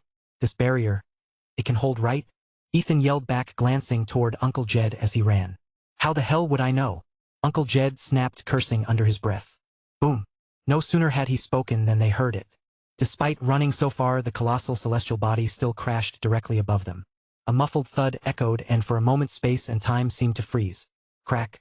The barrier let out a sharp sound as cracks appeared visible to the naked eye. But then the massive celestial body exploded in a burst of fire. A wave of relief washed over Ethan and Uncle Jed.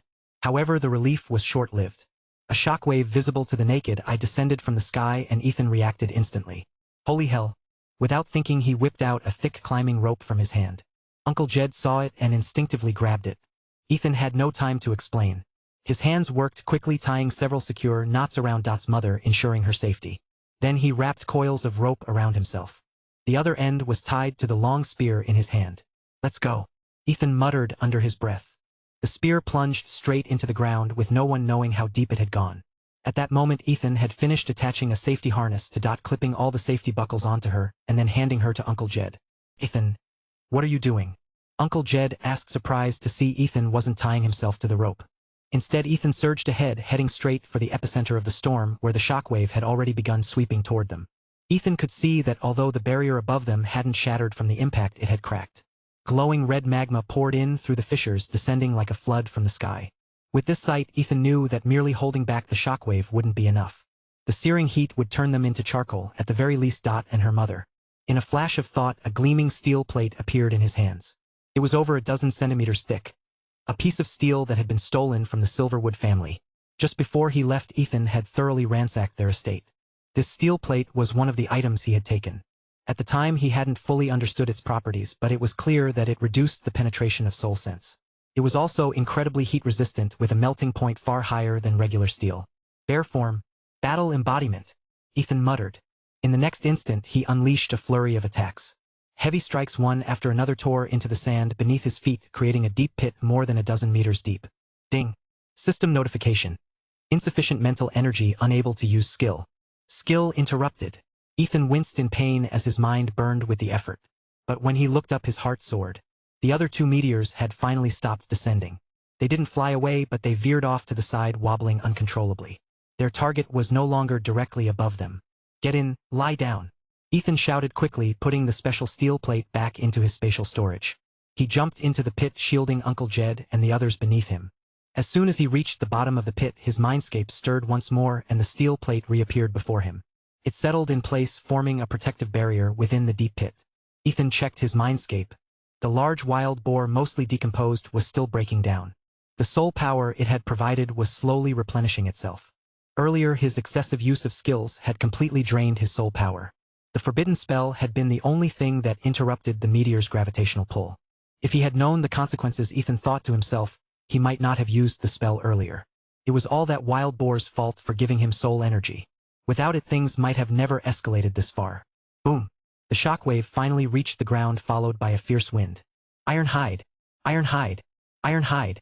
Ethan whispered, stacking the protection of his iron hide ability as he prepared for impact. Looking down at the three people beneath him, especially Dot's terrified eyes, Ethan knew he had to hold on. As the shockwave slammed into them, the steel plate trembled violently. It suddenly sank deeper into the sand, crashing onto Ethan's back. At the same moment, Ethan spat out a mouthful of blood. Although the steel plate had blocked most of the force being closest to the ground, he still felt the full brunt of the impact. Even with bear form activated and 5 layers of iron hide, the force had shaken him to his core. Uncle Jed, directly beneath him, was drenched in sweat. His eyes widened in horror as he looked at Ethan. The searing heat followed, lasting for a full 3 minutes. Finally, the outside became silent. Ethan looked at the steel plate. After 3 minutes, the once gray metal had turned faintly red. If it had continued any longer, even Silverwood family's specialized steel would have melted. The heat-resistant steel plate had blocked everything, but Ethan's soul sense couldn't penetrate it. He had no idea what the situation outside was like.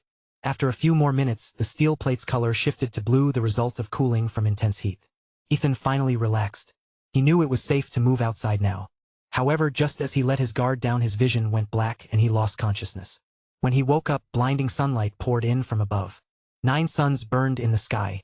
He found himself moving the object beneath him, scorching hot. He reached out and touched it, realizing he was lying on the steel plate, which was now radiating heat from the intense sun. He sat up quickly, only to see Uncle Jed dragging the steel plate along the climbing rope draped over his shoulders. Ahead, Dot and her mother were trudging through the desert, enduring the scorching heat. Ethan cursed inwardly. Holy hell, if I didn't wake up, I'd be cooked. He scrambled up and jumped off the plate. The movement caught Uncle Jed's attention. "You're awake." Uncle Jed muttered, his gaze filled with an unreadable emotion. "How long was I out?" Ethan asked, glancing at Uncle Jed as he pulled out a large barrel of purified water. Uncle Jed twisted the cap off and drank from it greedily, then poured the rest over his head to cool off. "A night and a morning," Uncle Jed answered before pausing, his eyes widening at Ethan's actions. Ethan felt a bit awkward. There's more," he thought, pulling out another barrel of water and tossing it to Uncle Jed. Uncle Jed's resentment softened as he caught it. Dot and her mother had noticed Ethan was awake and turned back to check on him. The three of them shared a drink of water before handing the rest back to Ethan. He refused, instructing them to put it in their canteens. "Let's talk," Ethan suggested, a sense of curiosity growing in him. He was eager to learn more about Uncle Jed and Dot's mother. They didn't seem as simple as they appeared, especially the quiet woman who was definitely not an ordinary person. And more importantly, Ethan was eager to understand this strange world. "All right, let's find a place to rest," Uncle Jed said, looking around for a shaded spot. But the desert stretched endlessly, offering no relief from the sun.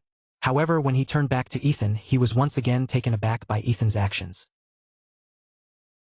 If you want access to fast updates or the full novel in high-quality audio, contact me now and buy. I offer over 300 complete audiobooks from Pocket FM, Webnovel, Audible, and more. No locked episodes, no subscriptions, just one-time payment via PayPal or Ko-fi. Message me directly on Telegram or WhatsApp, or check out the full list of available novels on Discord. Start listening to your next favorite audiobook today.